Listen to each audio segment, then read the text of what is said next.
Well, that sucks because I made a mistake there. I was like, oh, there's music, there's a song, and it's all like no sound. I had no idea. This is what happens when you're trying to get something off the ground, and then last minute,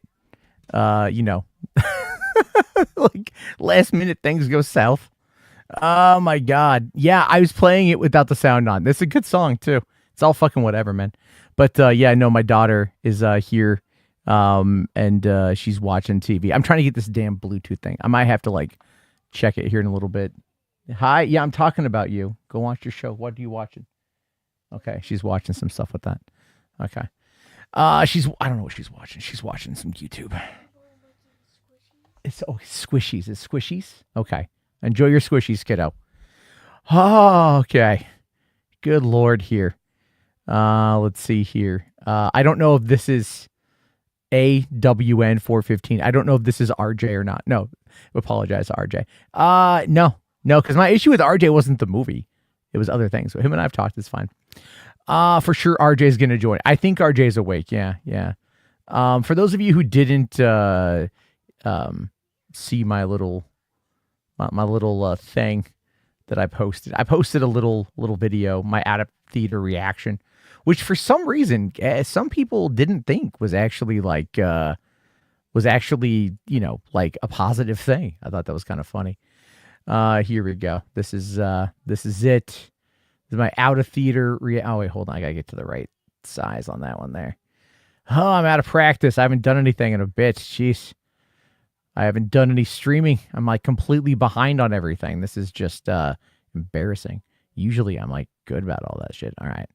So, okay, just got done watching Superman. Fan event, immediate out of the theater reaction. If this is what we're going to get going forward, okay.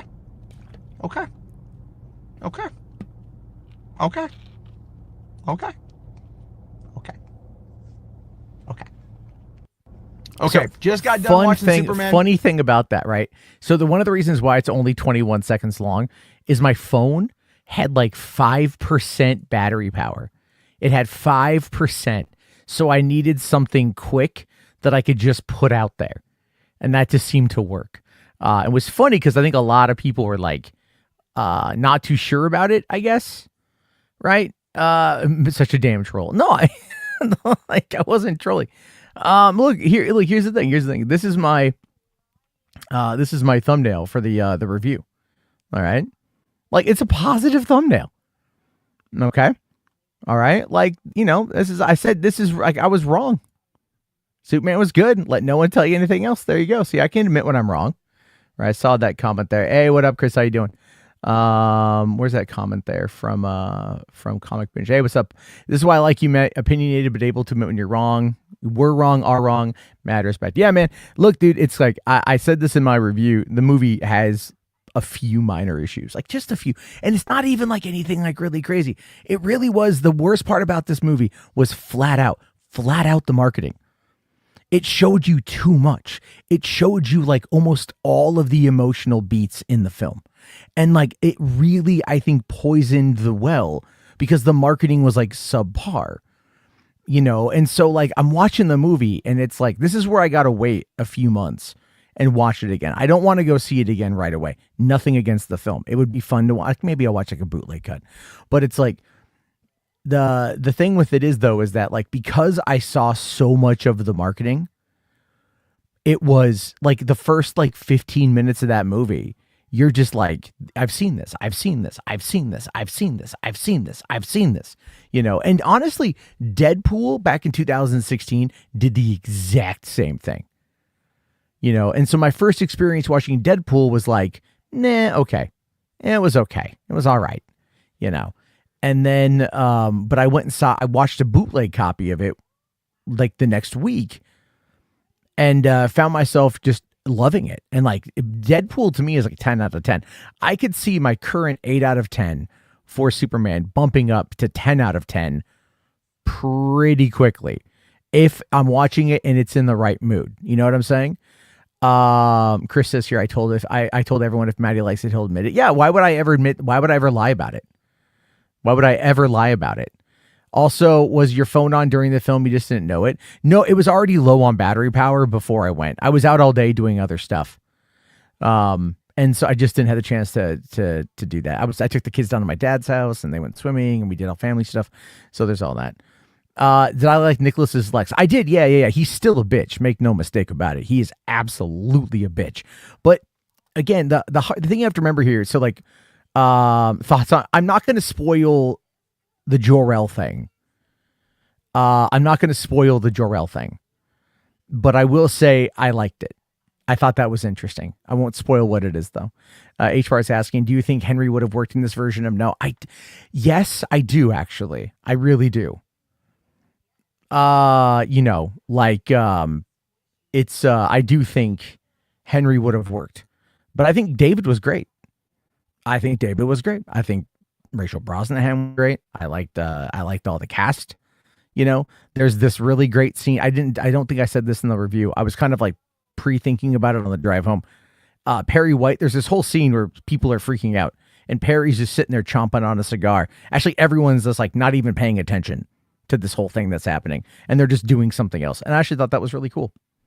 I was charging the phone before I went and it just like some apps are just draining my battery. Okay. It's an old phone. It's what happens. All right. It's an S22. Let me get to some of these super chats here. HBarts here says, I need the screeching. I will not move on. That was, I think, one of my only complaints with the film was Hawk Girl screeches. And I was like, that's kind of like dumb. I thought that was stupid. It was like once or twice makes sense. It's used more than that. That's all I'll say. HBarts also for 5. Thank you. Says, nobody believed that you were willing to admit you were wrong. Yeah. I didn't I preface everything by saying like, I can admit when I'm wrong. Haven't I been saying this since like I began criticizing the marketing? This exact scenario is exactly what I talked about for months, the last like 6 months, 7 months leading up to this. This is the exact scenario that I pointed out. If I like the movie, I'm going to tell you I was wrong. I'm going to go in with open mind, right? Open intention. I'm going to sit down and I'm going to let it do its thing. And like I said, it did its thing. But the problem with the movie is the marketing of it was too much. And that really does take you out a bit of the first act. All right. And like, here's the thing, the opening of the movie, what we saw with the Minecraft thing. So you've all seen the opening shots, right? No one was laughing at the crypto bit in my theater. That's not true. One guy sitting next to me was chuckling, but no one else was chuckling during that scene. The movie took itself a little bit of time to win over the audience. It wasn't an immediate thing. And I think a lot of that had to do with the marketing, because people did clap at the end of the movie when the credits rolled, but literally it took them until like the main credits rolled. Like after, they got through all whatever, people weren't right away doing it. And I'm not sure if they were expecting a post-credit scene. I'm not sure if they were whatever, but like they were just like, okay, we don't know what to do in this situation. So it was very kind of weird. But yeah, I've never, ever, ever, ever, ever, ever, ever in my entire life shat on a movie that I didn't give a full, honest to goodness attempt with. I mean, like I still go back to like The Last Jedi in my brain, and I'm like, can I find a way to like this movie? I don't think you guys get it. I really don't think, like, I know you guys who are here who know me, you guys understand that, but there are people who like don't know me, that whatever, like I legitimately do not like disliking a film. You know what I mean? I don't. So I'm glad that I saw this, and I'm glad that I liked it there. Zap here, member 33 months. Thank you. Says, I knew you were going to love it. Called it. Yeah, no, it was good, man. I went in with open eyes, open intention, open thoughts, kept an open mind. There we go. HBarts here says, Isabella is mid girl no more. That's actually what I said to him. That's what I said to HBarts in DM. I did. I said that to HBarts. He's like, how was Isabella Merced? And I was all like, no more mid girl. Chris here says, I'm actually really happy. All my friends are mostly happy and got what they wanted. I'm seeing it Saturday and I'm excited. Yeah, man. I think you're going to like it, Chris. I do. I think you're going to like it. So there's that, like, I think you're going to dig it, Otis here says WB has an issue with marketing for years. Oh, dude, even Man of Steel 12 years ago was horribly marketed. All right. And if here's the thing. I'll just be honest. If you're going to be like, hey, what's better, Man of Steel or this movie? I'm going to tell you Man of Steel because it was my number 2 favorite film of that year. Okay. Behind Secret Life of Walter Mitty. And I've been saying this now for the last 12 years. So like, again, I hide nothing. I hide nothing on this stuff. I might be a bit hyperbolic. Yeah, I just said I was wrong. Yeah, I know, right? It's a weird thing. I want to like movies. I really am down with this one. Okay. Rational says here, I thought they overdid it with the jokes. My thoughts. The scene in the lobby that we saw in the trailer, right? Or in the marketing. That was something that I thought the jokey jokes were a bit much, but at the same time, I got a bit of a Guardians vibe off that particular scene. But at the same time, by that point in the movie, I was already like super invested. So I like those kind of character moments. You know what I'm saying? Like, I really enjoyed it. I went like, all right, because what I liked about the scene, again, okay, so like, here's the thing. If you read the leaks on this movie, or if you heard people talking about it, and even myself, it was just everything was without context, right? Everything was just like bullet point without context. So you don't have a frame of reference. You might have an idea, and in some cases, you might even be correct. I don't know if anyone here remembers me saying that the opening, what we saw with that Minecraft preview a couple months ago, that was going to be the opening of the movie. And James Gunn even admitted that the first pages he wrote was Clark beat to shit in the snow. And so that was definitely something that, like, was there. Like, and I called it. Absolutely called it and everything. So it's like, I knew, as I'm saying, like, that was the biggest takeaway, was like, that was the biggest problem, was just that right there. Anyway, Spherical Man, thank you, member for 37 months, says, glad you like my Batman gif. Yes. For one, dude, come on. Batman Forever. All right. No, is that Batman Forever, Batman or Robin? Am I fucking it up? Am I messing it up? Am I forgetting which one it is? I think it's Batman Forever, right? I should know that one. I do love me some Batman Forever. Damn it, I can't. No, that's Keaton. That's Batman Returns, right? Oh my God, I'm so off today. Is Baby Joey a scene stealer? No. That was that weakest part of the film. Metamorpho, awesome. The baby, no, right? No, I'm gonna criticize the baby, because I just felt it was like. But again, Metamorpho, Anthony Carrigan, great, loved it, loved all the supporting cast. No notes, really, no notes. Although I will say though that it was missing a Ned Beatty. You know what I mean? It was missing a bit of a Ned Beatty. They had the Otis character, and I liked him. I liked him, but it wasn't Ned Beatty. Blessing says here, I had to come back for this. Yeah, well, there you go. Anyway, it was Batman. That was Batman Forever? Was it? God damn it. Anyway. Otis here, from member for 48 months. Thank you. Says, the fact that Grace was nice to it says a lot. Yeah, that's true. Sorry, I'm trying not to talk spoilers. I'm really trying not to talk spoilers. I am honest to God. I'm trying to avoid I don't really feel like you could spoil this movie. If I'm being 100% honest, I don't feel that you could spoil this movie. Like I said this in my review, there are no surprises. You know what I'm saying? Like, there are no surprises in this film. There are, there's one surprise. One moment caught me off guard that I was like, damn, okay. You went there. Oh my God. And if you saw it, you know what I'm talking about. Like that one moment. But other than that, there's no surprises in this movie. Hey, what's up, Ray? How you doing?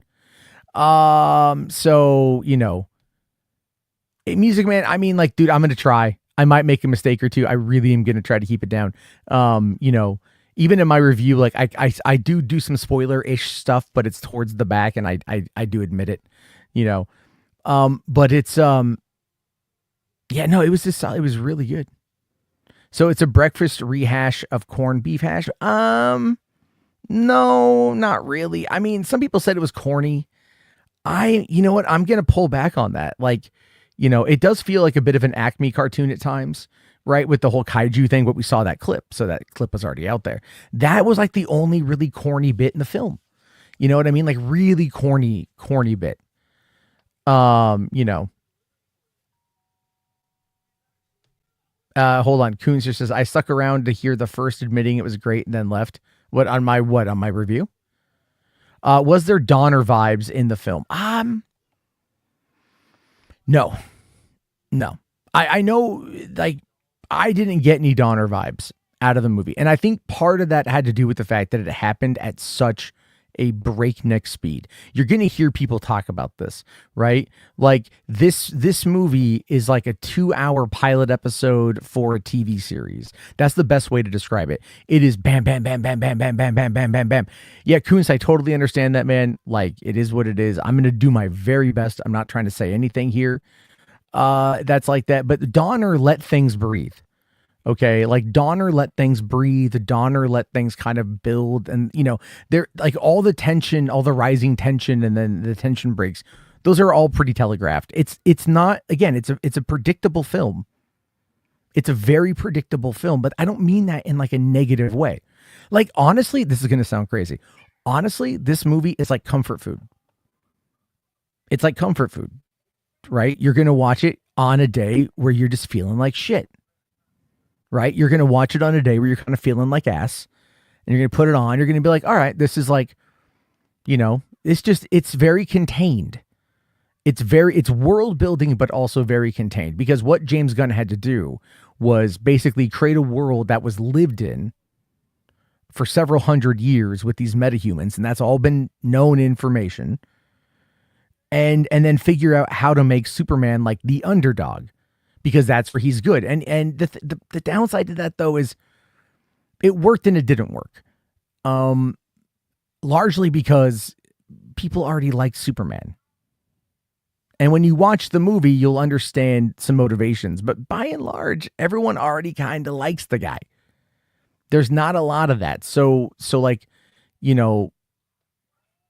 as things progress and you get more information, yeah, it's like people still like the guy. Reed here says that Nathan as Guy Gardner was a surprise. He was great. Yeah. Can this movie cure your depression? I mean, you know what? I'm not going to sit there and say yes, because that's obviously like no movie could whatever. But I think it can really. I think if you're having a bad day, man, like legit. If you're just having a day, maybe pop it in to give it a watch. Nerdy Mastermind here says, no spoilers. How awesome was my boy Guy Gardner? I'm a massive GL fan and have over 3,500 physical Green Lantern comics, seeing it Friday. He was like, him and Crypto are my favorite. And you guys know I've been bashing Crypto for months, and that dog stole my goddamn heart. That dog is great.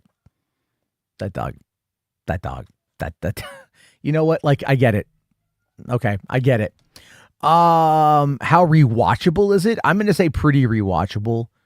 I want to go back to it though in a few months when I let it kind of die down and I let it kind of like, get past the marketing sort of thing, because the marketing was so, I don't want to say spoilery, but they gave away a lot. And so I want to move away from that and go back to it when it hits it and really kind of dive in. But I mean, at the same time, I want to like, it's one of those ones where I don't want to take my kids to go see it. It's a little bit too intense for my kids. How many Crypto plushies are we going to get if they put one in, if they do a Crypto Squishmallow?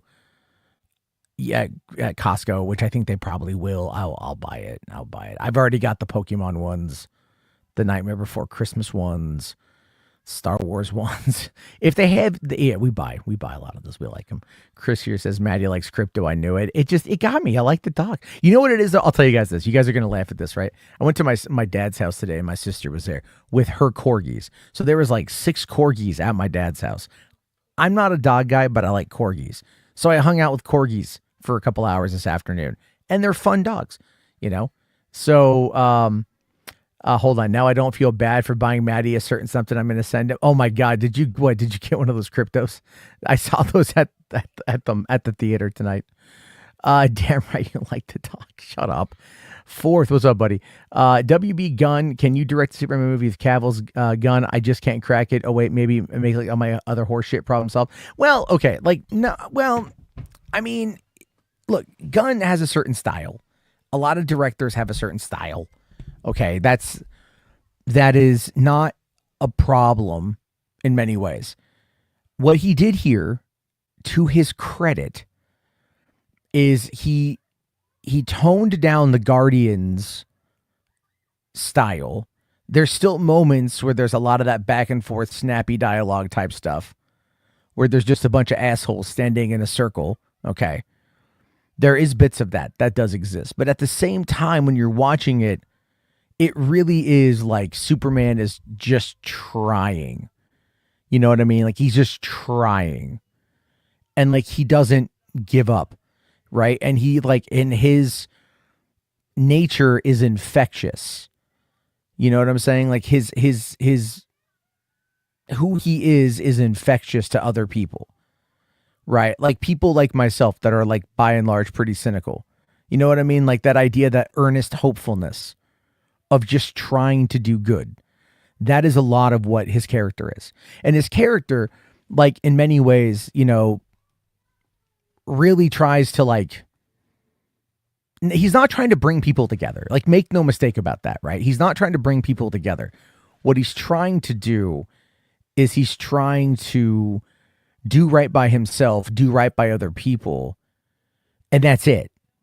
Right. Like there's a whole line in the trailer about like when Lois is like, oh, you know, you're representing the US basically. And he's like, no, I went there to represent myself.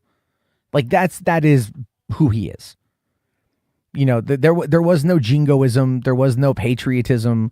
It's not even an immigrant story. It's an adoption story, right? Like all that stuff. It's totally like whatever James Gunn was saying about it was just kind of like, I don't know. It's not in the movie. Hell, even Yellow Flash, right? You know, even Yellow Flash was like, it's not woke. You know what I'm saying? Oh, it's a plushie that goes on your computer desk or the back of your computer chair. That's kind of cute. Yeah. Would I say that Gunn has grown as a writer director? No. I think he just reoriented his framework. I don't know if I'd say, I don't think I would say that he's grown necessarily. I think you want to see peak James Gunn. Guardians 3 is the most mature he's been. Guardians 3 had stuff to say. Right? Like Guardians 3 was very much that very personal film to him. You know, that was him bringing it home. Here, this is him working through some shit. Make no mistake. Right. And when you watch it, you're going to be like, okay, like Lex is very much an amalgamation of all the trolls that went after him in 2018. Okay, it's him working through some stuff that maybe should have been brought out in therapy, but it works. Like, I mean, well, okay, like Lex for the most part, like, you know, like his reasoning is just, I don't want to go over where I talk about it in my review. Not that I'm trying to like drive everyone to my review, but I'm saying I talk about it there. Like this movie is, you know, Superman wears his heart on his sleeve, and he makes no bones about it. Like that's him. Lois and Lex are very similar in the sense that they're both they both have their I don't want to say Lex has his ego, Lois has her determination. Okay, but both of that means that they keep everyone at arm's length because they don't want to get hurt. And they very much have hearts. Well, Lex less so than Lois. But Lois is afraid to love. Okay. And Lex wants to be loved. There's the difference there. There's a dichotomy there, right? Clark just loves and is loved. And as a result of all of that, Lois has her moments and Lex has his moments. And that is the trifecta of love, right? That is the trifecta of love. So that's what he's going for here. And that's what he establishes. And he establishes it quite well. It's fear and running into the danger, right? Like, and that is very much what the core of this is with the hero characters. You know, it's the like, I don't know. And then it. Like, let's run into the danger, and that's a big factor for what he was attempting. And I think a lot of that, again, is very psychological of James Gunn. I think it's very much in the mindset of what he was going through. He is in this place where I've said this multiple times. He bitten off more than he can chew. In some ways, yes. I don't think there's any denying that. But in other ways, it's also it's biting off more than he can chew, but also then still chewing it, right? Running into the danger, just running into it head on, and just being as honest and open and earnest as he can. And I think it's working. I think it will really work. And that's my takeaway from it. Is that this movie is one that's, again, my take on the character of Superman is he's not my favorite. I don't dislike him, but I can appreciate what they're going for. I appreciate what Zach was doing with the deconstruction. I appreciate what Brandon Routh was trying to do with the character back in 2006. And I think even Brandon Routh gets a bit of a bum rap. And I've said that before multiple times. And I think, I think David here comes on in with, again, a very earnest, open mind of just like, I want to help people. And that's it. I just want to be what people want him to be. And there is something, now there could be an underlying psychological issue with that, where it's like he's believing in this idea that doesn't exist, right? But in that idea, he ends up finding he ends up being, I guess you could say, kind of being like right about it. And that could be a little bit of hackneyed writing right there. Because he doesn't really go through much change on that front. And I have to be very careful with what I say here without spoiling. But yeah, I'll just move on for that one there. Let's see here. Hey, what up, Saggy? How you doing? Saggy, I love it when you're wrong. You owe everyone an apology. I don't owe people nothing. Nothing. Music Man here says that's a good depiction of both characters. Yeah, I mean, like, again, I was really just watching it and trying to understand the motivations of everybody. And I think that when a movie can do that, I can really get into it. And it doesn't have to be like a lot. Little things. Like I was watching Swordfish recently. Got into that movie again too. I just freaking love movies, man. You know what I got in the mail today? Quick aside. You know what I got in the mail? I'm so happy about this. I got Fallout Season 1 4K Steelbook. Ah, yeah. Fallout Season 1 4K Steelbook. Okie dokie. Oh, yeah. Anyway, I'm excited. I love Fallout. Chris says here, I'm always happy when a movie everyone is looking forward to pays off for them. I'm glad you liked it. I mean, it wasn't even my most anticipated. I really enjoyed Jurassic World. Like, I enjoyed Jurassic World to the point of where when people were shitting on Jurassic World last week, I got kind of frustrated because I'm like, yes, there are problems with the movie, but at the same time, when it works really well. But people are focusing on that. And then I realized that, like, in many ways, I was kind of doing the same thing. It's hard to sometimes because, like, all we get's the marketing. And it's like, all we get's the marketing, and I just wasn't vibing with me. But like, I'd like to think that people who have been around long enough know that I will give a movie a fair shake. I'll give something a fair shake. I go into it wanting to know more. I just wish, okay, so I will say this, right? So at the beginning of this thing tonight, there was this little like preamble from the cast, and James Gunn is like, he goes, this is a story of Superman like I've always wanted to make. And I'm just like, no, you haven't. Because you thought you couldn't crack it. So because you thought you couldn't crack it, you didn't want to do it. And then one day you did. So it's not really the story you've always wanted to make. And I always hate that kind of hyperbole that comes out of these directors and these writers. Like could you imagine like the writer-director of a Serbian film coming out and being like, this was always the story I wanted to make.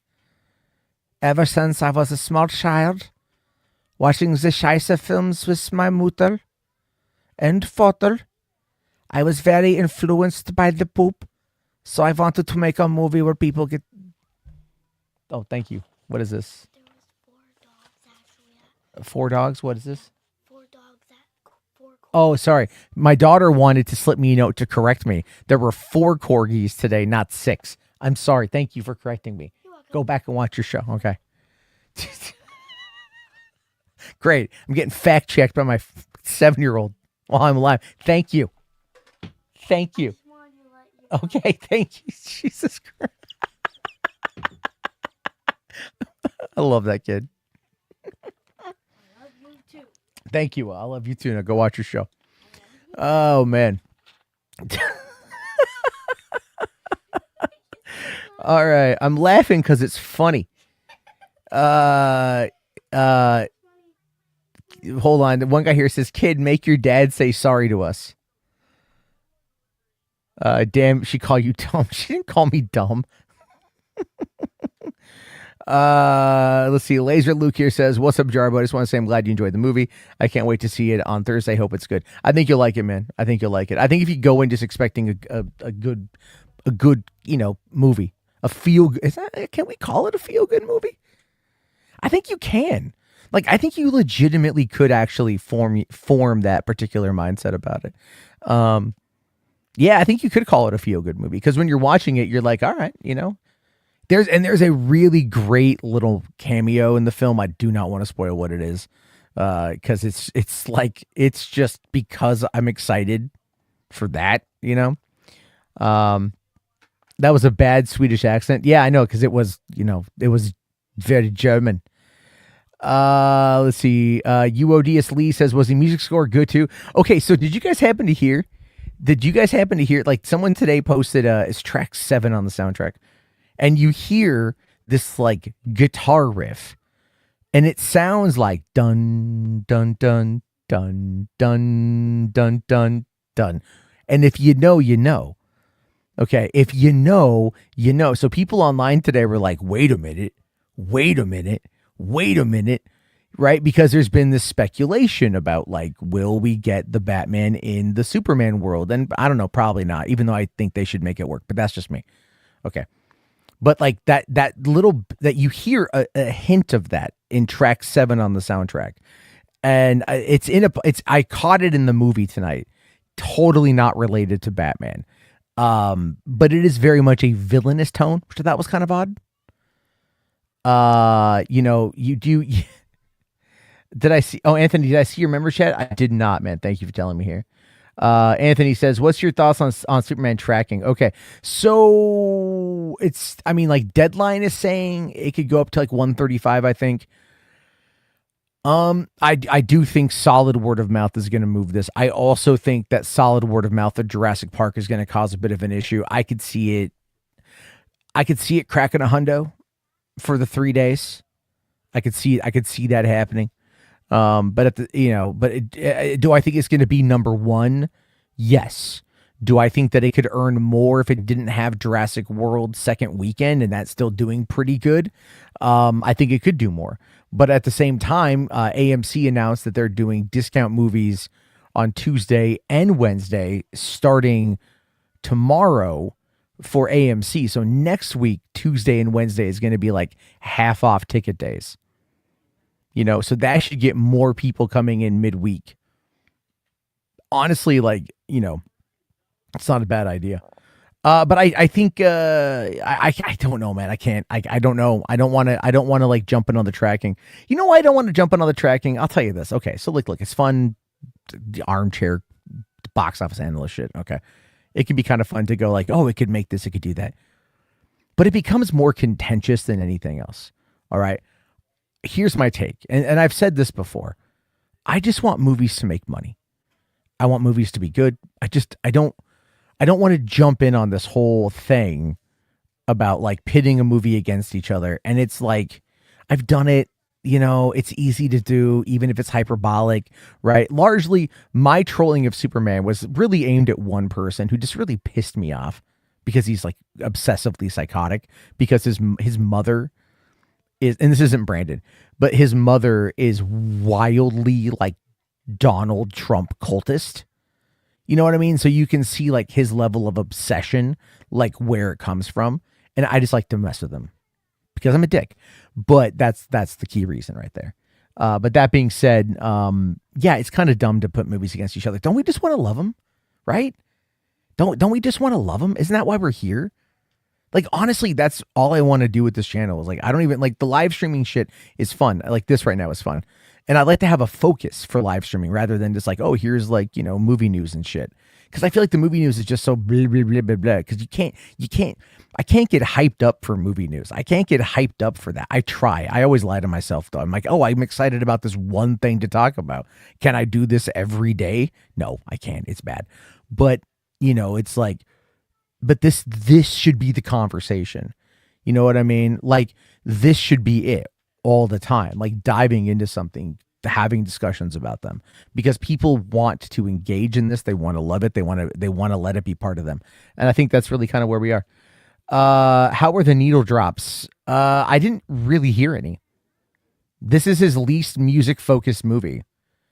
Yeah, well, there's one action scene where there's one, but I forget the song, but there was a line, there's a line. I don't want to spoil the line. Not that it spoils anything. Okay, it's not that it spoils anything, but it's like it's a moment between two characters that I really really liked. And if I tell you what it is, and you haven't seen the movie, I not that it's going to hurt the scene, but it's just I kind of want you to come to it on your own, because I really kind of liked what James was saying with this one scene, right? And it does kind of make sense. It's one of those, you ever have those moments where you're watching a movie and you get to this point where there's like, they say something or something happens and you're like, oh, okay, now I get what they're trying to say. There's this line between the two, Lois and Clark. They say some stuff. I'm not going to go into detail about what it is, but they say some stuff and I was all like, oh, okay. And if you listen to how I was describing Clark and Superman earlier, it will tie into that. You'll get what I'm talking about here. It's good. Command Unit for 5, thank you, says, has it made you more invested in the universe now? Did it leave you with a good taste in your mouth? Did you like the new Superman actor? All three unequivocal yes. All three unequivocal yes. Left me with a good taste in my mouth. Has me more invested in the universe. And I did enjoy David Corenswet quite a bit. All three. I was at first, the first 15 minutes, because I'd seen all of that and all the marketing. All of that was very much a situation where I'm just like, I've seen all this, and it took me a little bit of time to get into it because of that. And that was a problem, but but once I got past all that, the movie just flies by. Almost like they should have called it Superman Flyby. Hashtag if you know, you know. I don't know how many of you are going to get that reference in the chat, but it's definitely something. Thank you, though. Ash, member for 15 months, or 35 months, thank you. Was DeJarbo admitting he was wrong and finally saw Rocky? No, I was wrong about Superman. So, I joke you. You want me to drop the link for you? Let's see, Matt, David Corenswet or Brandon Routh, who's a Superman more to you? I'm going to go with Corenswet, man. Listen, I've always felt that Brandon Routh did a good job. Okay. Is that the McGee one? It is. Yes. Good catch. I've always felt that, Routh got fudged over. I'm trying to be careful because my kids are like, he got screwed over. But I liked him in the role, and I like Superman Returns. I might be one of the few people that think we owe Bryan Singer an apology for that movie. I as weird as that is to say, I enjoyed it quite a bit. The older I got, I enjoyed it. That link is for Chris only, by the way. I'm just letting Chris in. So, but yeah, man, but I think Corenswet he's not trying to be something else, right? Like he's not, because Brandon Routh was trying to be Christopher Reeve. Corenswet was like, he even said, he's like, he enjoyed Brandon Routh. He even enjoyed Henry Cavill. Like, the thing I like about David Corenswet, and this is what one of the things with some of the fans that pissed me off, and maybe that's why I got a little bit too aggressive, and maybe Chris here will back me up, but I'll let him hear in a second. But like, one of the things that got me was like all of the like, let's shit on what came before. And I'm like, you don't have to, fine. Don't like Man of Steel, don't like BVS, don't like Justice League, fine. That's okay. But let's not act like they were like abominations of cinema. All right. Like, they're solidly made movies. They were building towards something. It's like they were good films, and I will die on that damn ass hill every single time. So I see all these people that are just like trashing the past, but then expecting everyone to fall in line for the future. And I'm like, F you, man. Like, I love me some Henry Cavill Superman. I love me some Ben Affleck Batman, some Gal Gadot Wonder Woman. Like, bring it on. Even Jesse Eisenberg as Lex, you know? And that's not a problem. But oops. Hey, what's up, Chris? How you doing? Man, you had me all the way. I was eating right out of the palm of your hand until you brought up the Eisenberg stuff. I hate that dude. I liked him. But no, but Yeah, what Superman, I mean, but my whole no, I know my exactly whole what you're saying. my argument though is that like you can like what came before and enjoy Yeah, no, what's now. I enjoyed. I mean, I for what Superman Returns was, I enjoyed it, and it had a couple of really like the airplane scene was great, the space shuttle scene was great, catching the Mustang for the cover. That was so freaking Donner. Yeah, that was really so good. Donner. Yeah. But Parker listen to Posey was great. yourself, man. Like, listen to you. You're actually talking about a movie, and you're happy, and it's refreshing, man. I miss that. Yeah, man. Me too. Me too. I know we've been talking a lot in private, and I know you're burnt, bro. I get it. I do, man. But you're really good at this. So I don't want you. That's why I watch all your patios. I don't want you to stop, man. I don't want you to get burnt out that you don't want to do it anymore. Well, it's like I would talk about Jurassic Park in largely the same fashion, like Jurassic World Rebirth. I had a lot of fun with that movie, even though it felt a lot more like a King Kong Skull Island movie than like a. But it was. I had a lot of fun with it. I had a lot of fun with that movie. I went and saw 5 movies last week. 5. Yeah, you were busy. Yeah, you've been busy. And I enjoyed every one of them. Like, there are some standouts this year. I really hope Superman catches me the way it's catching everybody else. But 28 Years Later was okay. Ballerina was amazing. F1 was phenomenal. It's another powerhouse like Top Gun Maverick. I really, really enjoyed Jurassic World. And there was one more. I can't remember what I saw. It was like a smaller one. But yeah, I had a blast, man. Just watching movies and talking about movies. So sick of hearing about budgets and box office and I mean, and I'm in the same boat. It's kind of like have you followed any of the K-pop Demon Hunter discourse that's been going on? I had a blast with that movie too, dude. My kids had me listen to that soundtrack on repeat yesterday. Them girls can sing, bro. Like, that's a phenomenal movie. I don't do anime, but I was like, this is. Can you hear my daughter in the background? She just went like K-pop Demon Hunters was really good. Hell yeah! It was Rumi, Zoe, and Mira. Let's go. Yeah, Rumi, I really liked it. Yeah, names. I can't believe I remember their names. I want Jin, like Genu, right? The guy, like bring him back. But anyway, I want to answer this question though from Fourth here was asking. So if you could only pick one Man of Steel or this new Superman, I'm gonna go Man of Steel. Just because I like that interpretation better, but I also really like this. But to me, like, I've got the 4Ks, the DVDs, the Blu-ray, well, at least the Blu-rays of all the other films, Suicide Bolts and Thunder Squad. Right. And I'm just kind of like, laugh. What about Thunderbolts? Ray made me laugh. Suicide Bolts, Thunder Squad. I will say this though too, man. No, Thunderbolts was really good too. Oh no, that I think that's one of those standouts that didn't make a lot of money, but got a ton of praise and audience score, critic score. Like, that's one of those movies that really dealt with some heavy shit, man, but in a good way. No, it's a solidly well-made film. And it was like, I loved it. And I finally saw Captain America, Brave New World not too long ago. And I loved that one too. I was pissed off for waiting so long to see it. I'm really glad that they decided, the new Avengers. I hope I'm not spoiling it for anybody. It's been months, but I think, remember how we used to have that conversation? Who could lead the next Avengers? Who could be the next leader? And everyone was like, Hawkeye, this, that. Nobody even thought about Yelena, and she turned out to be a great leader in that movie. So we'll see what happens, man. Because I'll watch Florence in anything. I'll watch her in anything. I will. Yeah. I just been like, this is the thing, but I don't get it. Like, I watch these movies. I largely watch them alone by myself when they hit digital or whatever. I watch things alone a lot because I'm a bitch and I cry. I can't help it. I'm really emotional. Oh man, when I saw K-pop Demon Hunters, I legitimately came right in to record my review and I was wiping tears away.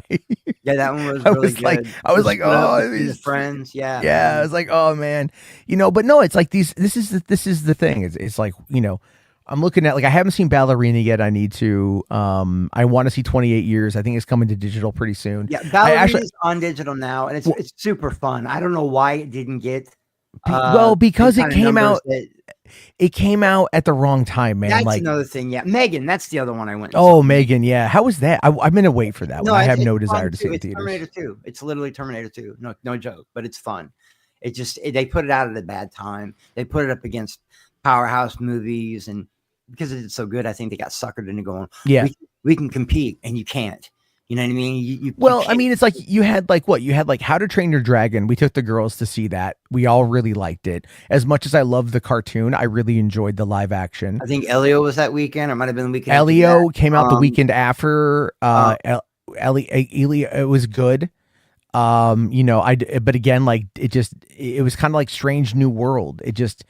I don't think a story like Elio is something that's you want. To me, the vibe of Elio is like a fall winter vibe. You know what I'm saying? Like it feels like something you kind of put on a rainy afternoon and just kind of like enjoy. You know? Yeah. We all. I think we're all guilty of it. Like we'll be. I don't know about anybody else. I can't speak for anybody else, but you're in a mood. You want a movie. And you catch yourself scrolling for something new, but you always end up on something old because it's like you said, comfort food.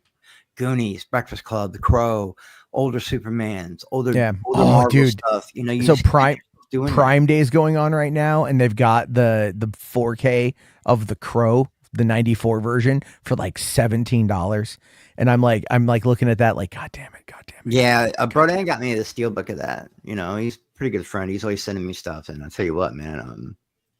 Well, there's that like really cool. There's like, you know, it's like that's, I mean, I don't know, man. Like I'm just thinking, like I just look at all these films that have come out recently, and I'm just like, the stuff I've seen, it's like I don't think I've seen a bad movie this year. Like Sinners, I thought was really good. Was funny. So I'm waiting for the movie to start today, and there's like this group of 6 guys behind me, and they're talking, and one guy brings up Sinners, and and his friend's like, oh, was it any good? And he goes like, yeah, it was pretty good, although the ending was super weird. And he's like, it didn't really make a lot of sense. And then I'm like, okay. I'm like, I'm glad I'm not the only one then. So Sean here says I should sing Bring Her Back. I need to. Hold on. Eseka says In a Violent Nature 4K Blu-ray came out yesterday. Well, son of a bitch.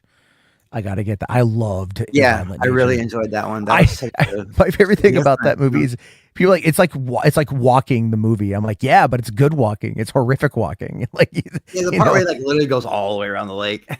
Well, yeah, that part was pretty cool. What got me though, that quick aside on that film was when he was walking up on the cabin, and there was a guy at the truck, right? And then you see him walking, and then there's the friend, and the friend sees him and then reacts to him. It was something like so quick you'll miss it. But it was great that there was like a reaction to was the name Johnny, I think was the name of the killer in that movie. But anyway, yeah, In a Violent Nature was really solid. They're working on a sequel. So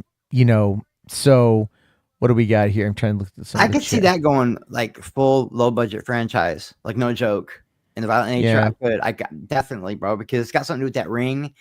You know, it's got something, or the necklace. What was it? A ring or a necklace? It was a necklace, like it was a pendant, or something like that. Yeah, they could go low budget franchise with that, and I could see them literally drawing out 5 movies out of that character. I think they need to go backwards.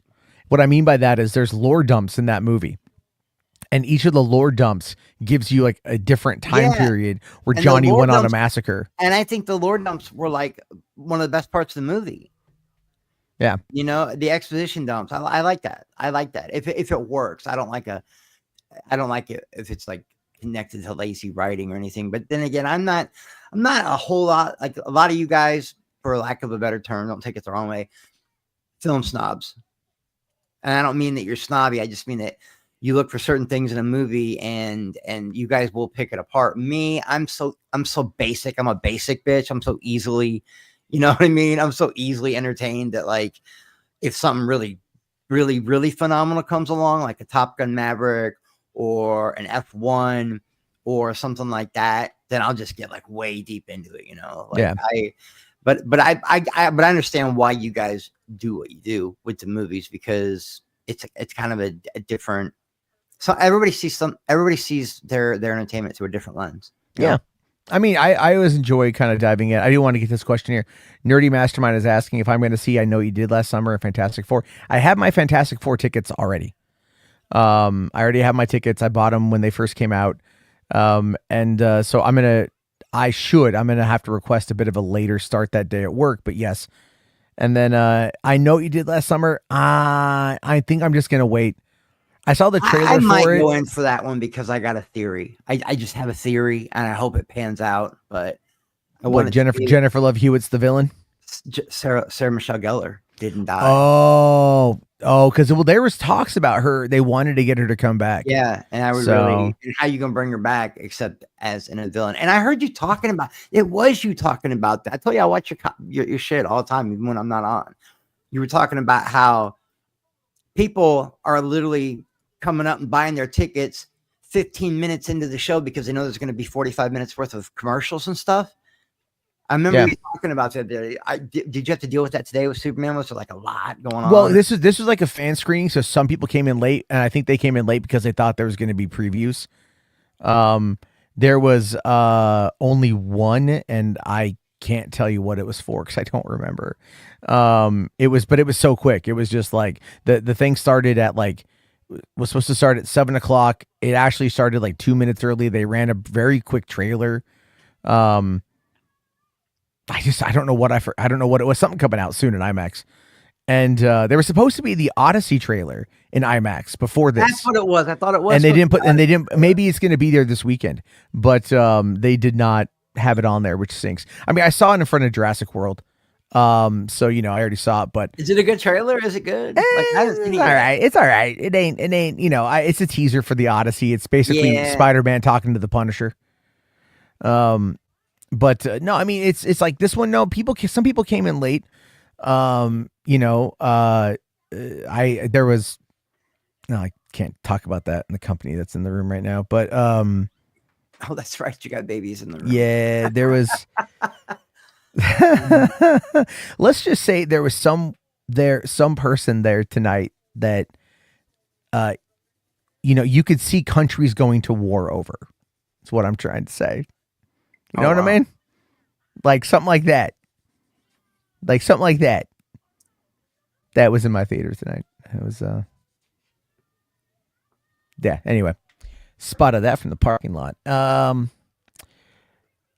Let's see here. Okay, just a random, very intelligent Drake says, I think my problem with a lot of film critics is that they don't acknowledge that they're interviewing from a lens that most audiences aren't. Well, yeah, that's kind of their whole point, right? Like, did you see that Jeremy Jahns did not like this movie? Neither did Dan Murrell. What? Really? Yeah, Jeremy Jahns didn't like it. Dan Murrell didn't like it. I heard he wasn't very harsh on it. He just wasn't. He didn't praise it. But I thought Jeremy was the one that was kind of like meh. I mean, I haven't watched his review on it, and I'm not gonna because I like the movie. So why do I want to watch something negative on it? Praised it as hard as she did made me go, "Wow, they pay you, or was it really that good?" But yeah. Do I? Well, think what's he saying? What's Otis? Well, I watched the animated film Grand Prix of Europe starring Haley Atwell, which will release July 24th. I saw the poster for that, but I didn't know what it was. Now I remember what trailer they showed us. It was The Cat in the Hat. That's why I forgot it. I didn't even know they were making that. Really? It's an animated version with Bill Hader as the cat. Oh, yeah, that's the one they showed us tonight. I didn't think it was very good. I didn't care. I was like, all right, get to the movie. Drake here says, I don't agree with Jeremy at all. He says it's okay if you're drunk. Dude, the movie is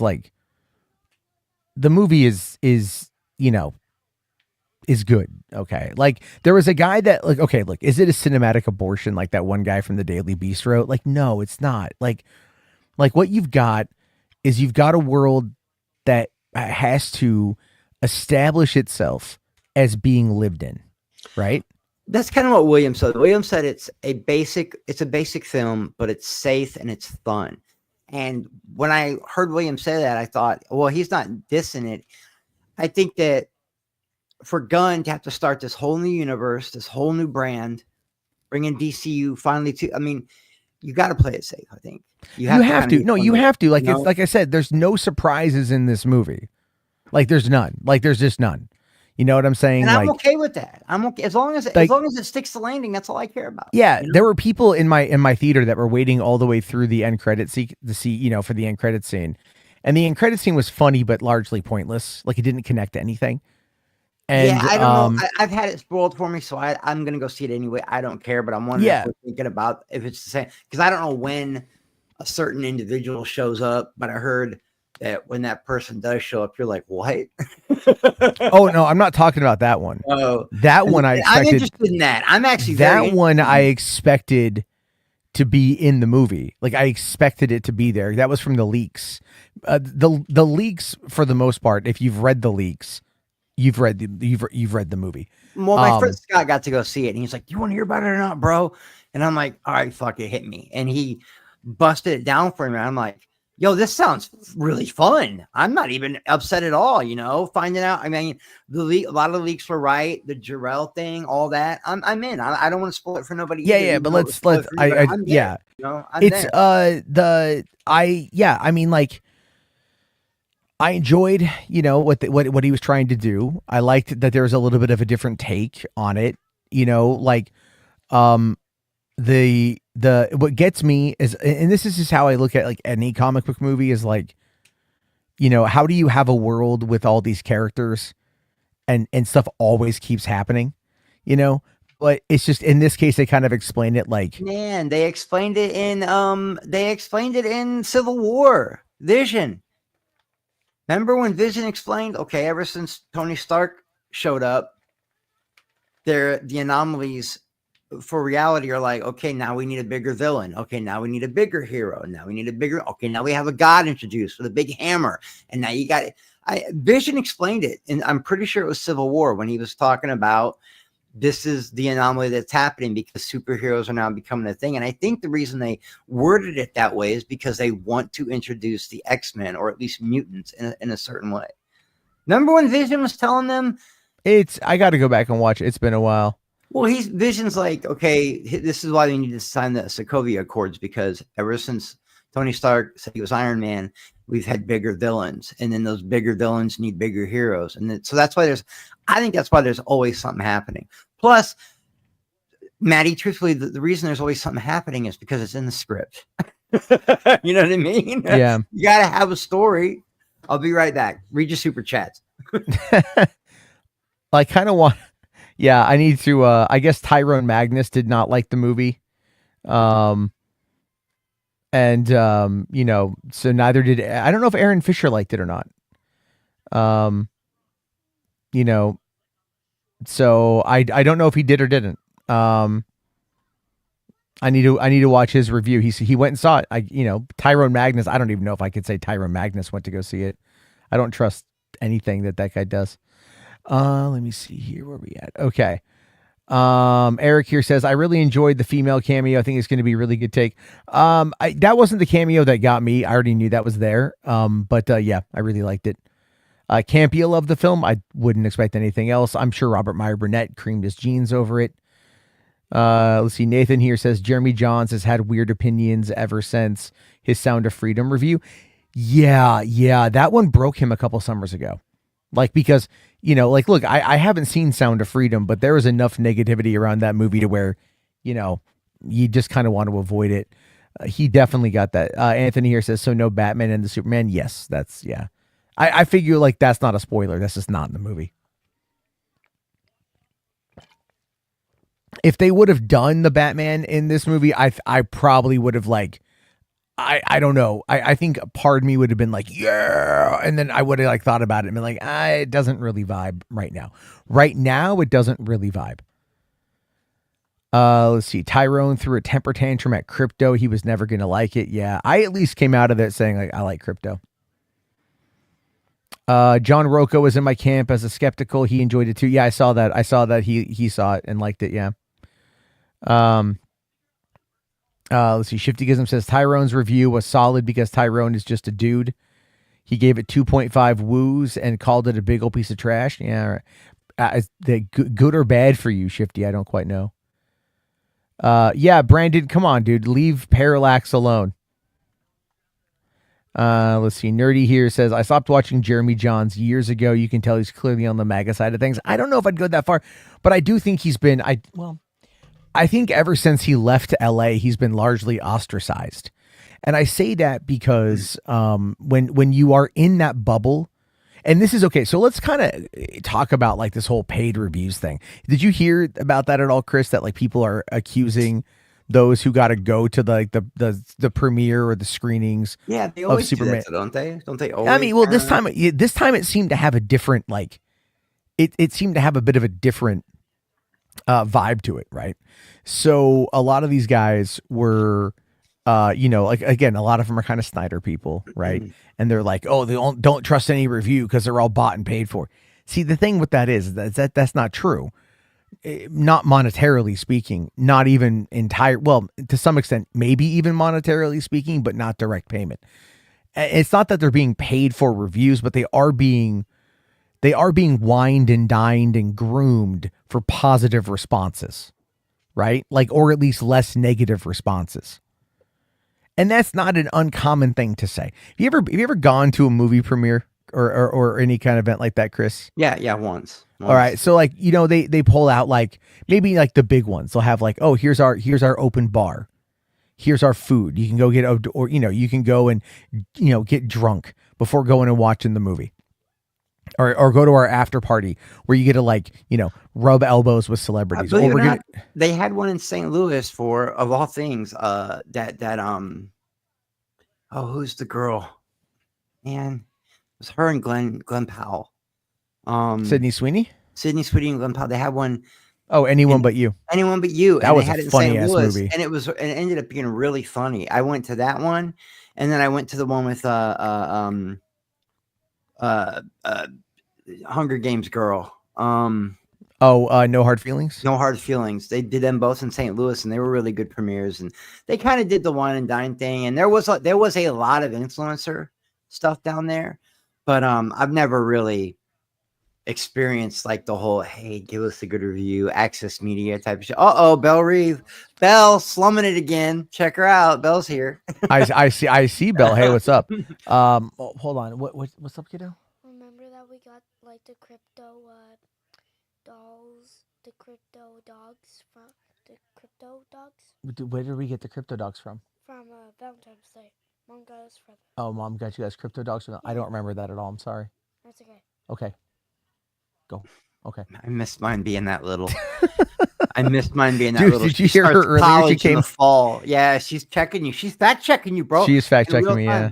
I was like, you know what, Maddie's gonna like this dog. I was talking to Fade about it. I'm like, I'm ordering these, and I'm like, so I need your PO box, baby boy, because you got a plushie coming and a crypto shirt, and you better wear it. Shit! You better wear it, motherfucker. Yeah, I don't know. I might. What was I wrong about? Like the dog. I knew you were gonna like the dog. I was trashing. I don't say trashing. I was heavily critical of the marketing of Superman. Okay. And I was probably overtly critical on it, and I was wrong. I really enjoyed the movie. I believe you when you say a lot of that was though just to really piss off certain people. It was really to bug Donovan. A lot of it was really to bug Donovan. I told everybody. I told Max. I told Perp. I told everybody. I said, man, if Matt likes the movie, he won't lie. He'll tell you if he liked the movie or not. I don't know why. It was so funny as I saw people like RJ was all like, wait, you liked it? Like he was like losing his shit. It was pretty funny. I kind of had a feeling you were going to like it. But I told you that a long time ago. Did you see my out of the theater reaction? Yeah. Where you're like, yep. Okay. Yep, okay. All right. Okay. But the thing is, like, this is the first step. Let's do it. If you look, my smile is getting bigger and bigger and bigger, right? Like as I'm doing that. And so someone's like, wait, I don't get it. Did you like it? I'm like, yeah. And I agree Jess, I do agree with you. I think that a lot of these movies, and I don't really understand marketing because I'm not a marketer. But I have been looking at these movies and going, why are they marketing it like this? What happened to just old school marketing? Why are they trying to like break the mold and reinvent the wheel with marketing? And it just kind of tends to be, because I agree with Jess about that. Marketing for all the movies has been kind of bad lately, like all of them. There hasn't really. Give me one movie lately that had like excellent marketing. I mean, Sinners did. I think Sinners had a really good marketing. And F1. They gave you a little taste. You're gonna laugh. You're gonna laugh at this. I haven't seen a trailer for F1. Oh, see what I mean? They gave you a teaser. Then they gave you one with some Queen music that We Will Rock You going on, no sound. And then they gave you like a main trailer and they left it alone. They said, go see it. And it ended up being, it ended up being just so good, man. It's so good. It's my favorite movie. Yes, that's a lie. It's my second favorite movie of 2025. My first favorite movie is still The Gorge. I'm sorry. I know that's cheesy and campy as fuck, but it's my favorite. I don't know. I've seen more people in the last couple of days coming out and praising that movie. I still have not seen it. It's so fun. It's so good, you know. All right. And it's been a pretty good summer, Maddie. It really has. Maybe not numbers wise. All right. Well, the thing is, look, go back 2 years. Everyone's like, oh, the summer of 2023 was so bad. I'm like, was it? Like, Elemental was good. It took a little bit to make money, but Elemental was good. The Flash was actually really good. I love The Flash. Indiana Jones and the Dial of Destiny was I enjoyed it, and awesome. A lot of bombs, but good movies. But they bombed for some reason. I don't know why. Well, it was. I think this year we've had what, $3 billion movies so far, or is it only 2? Minecraft, Lilo and Stitch. There's got to be one more. I don't think Lilo and Stitch has crossed $1 billion yet. Did it really not cross $1 billion yet? It's got to be. I don't think it's hit $1 billion, but it's close to that. But what's so weird is like Lilo and Stitch has done that, but Elio didn't. You know, but then again, people have, you know, there's been like a bunch of takes on that, like, well, you know, look also what it was up against, and I heard they butchered the original script. They got scared. Well, it's kind of like I think what it was is like I think the director made a movie that Pixar or that Disney, like, that wasn't what he told Disney he was going to make. I really do. I think he made a movie. He made a movie. It's kind of like Brave, right? Brave was that one. Yeah, I never understood. That's such a great movie. And they got rid of the director halfway through. I thought that was going to be the next like Up or Cars or Toy Story. I thought Brave was going to explode, and it's good. People love it, but it didn't explode like everyone thought it was going to. I thought Brave was going to be huge. Music Man. Is Music Man not in Europe? You are UK, right? No, he's in California. Okay, is Spherical is in the UK? I don't think Spherical's in the UK. I don't know. Those are my guys, man. I mean, those are like out of all your chat. Those are like my. Well, I'll say okay. No hard feelings, but those are my 2 favorites. Well, here, okay. Well, shifting is. I can't believe Music Man didn't like F1. Really, that's crazy to me. I will say this. Dial of Destiny is best when you look at it as being a spiritual sequel to Temple of Doom. That is a lot of that movie was pulled from Temple of Doom. The ending alone, Maddie, we talked about this. Remember, I came out of the theater and was messaging you going, bro, the hat and the blah, blah, blah. Remember? I was all emotional and shit. Dude, I was almost crying when I got out of the theater watching it. I was like, I don't get it. What the fuck? No, Pittsburgh. That's right. Pittsburgh, Pennsylvania. I don't know why I always think Music Man's in the UK. I don't know why I always think that. But I do. I don't know. That's crazy. And those are like my 2 favorite dudes, man, in your chat. I don't know where either. I'm a horrible friend, guys. I'm sorry. Well, here Reyes says Elio is fine, but semi-spoiler. If you saw Lilo and Stitch, you saw Elio. Maybe that's the problem. Is like the marketing. I mean, the marketing for Elio was, it is kind of like Lilo and Stitch-esque, right? With like the human kid and the alien being buddies, you know. And it's just maybe it was just too close together. For some reason, and it's weird, you know, my daddy, God rest his soul, you know, my real father, he loved Ender's Game. I don't know why. My dad wasn't a sci-fi guy. Vietnam vet, very liberal, very born on the 4th of July. You know what I mean? That was my pop. But for some reason, he fucking loved Ender's Game. And everyone's telling me that Elio is just like Ender's Game. Like it's a cartoon Ender's Game and less violent. And I'm trying to remember what the fuck Ender's Game. It's the little kid that can plan out military strategies, right? That's Ender's Game, right? Like, I don't know. Well, yeah. Ender's Game was like a bunch of kids. They were a bunch of kids that were being trained to fight in a war, and then at the end, you find out that like Ender was like actually leading the charge. Like that was the final test. Is, you know, these kids, like, they thought he was doing a simulation, but it wasn't. It was actually controlling the military. Yeah, and Harrison Ford was like a villain in that, was he not? Was it not? No, he wasn't a villain. No, Rutger Hauer. I don't think Rutger Hauer was in that movie. It was definitely, it was a bad version of it. Was Harrison Ford, but I heard that like I'm getting sidetracked. I don't mean to, but and I'm not even high. But I just heard that it was like he was very you can't handle the truth. He was very that guy. You know what I mean? Like he was very you know what I mean? What was that guy's name? You can't handle the truth. Jack Nicholson? No, not I know the actor, but I can't remember he played a character where they did you order the red light or whatever the fuck, and I want the truth. You can't. And I heard that, like, I need to go back and watch Ender's Game, man, because I heard Harrison Ford was very like stoic in that. You know what I mean? Like a different kind of Harrison Ford, almost a villain. I mean, like, well, none of the adults in that were largely good. I think Ben Kingsley was in it too. It's been a while since I've seen Ender's Game. My pop loved it. My pop loved it. He was not a sci-fi guy, and I'm hearing that Elio's like that, and it makes me want to see Elio. Like it makes me want to see it. You know, like I just. But I like all that Pixar stuff anyway, man. It's really there's not a lot of Pixar I don't like. You know, so. And then I heard that, you know, I do see the formula that they're doing though, like with the whole, because what was it, Red? Where the girl, it was Red something. They released 3 of them and they put them right on streaming, and they should have went. The Turning Red, and 2 others, and they're like they should have went to theaters. Dude, Turning Red and K-pop Demon Hunters have a lot of overlap. Really? If you think about it, yeah, they're both super horny. It's pretty funny. No, Eric. I mean, my mom loves that Yellowstone stuff. I don't know how. I've never seen it. I don't know how her and my dad have been together as long as they were, because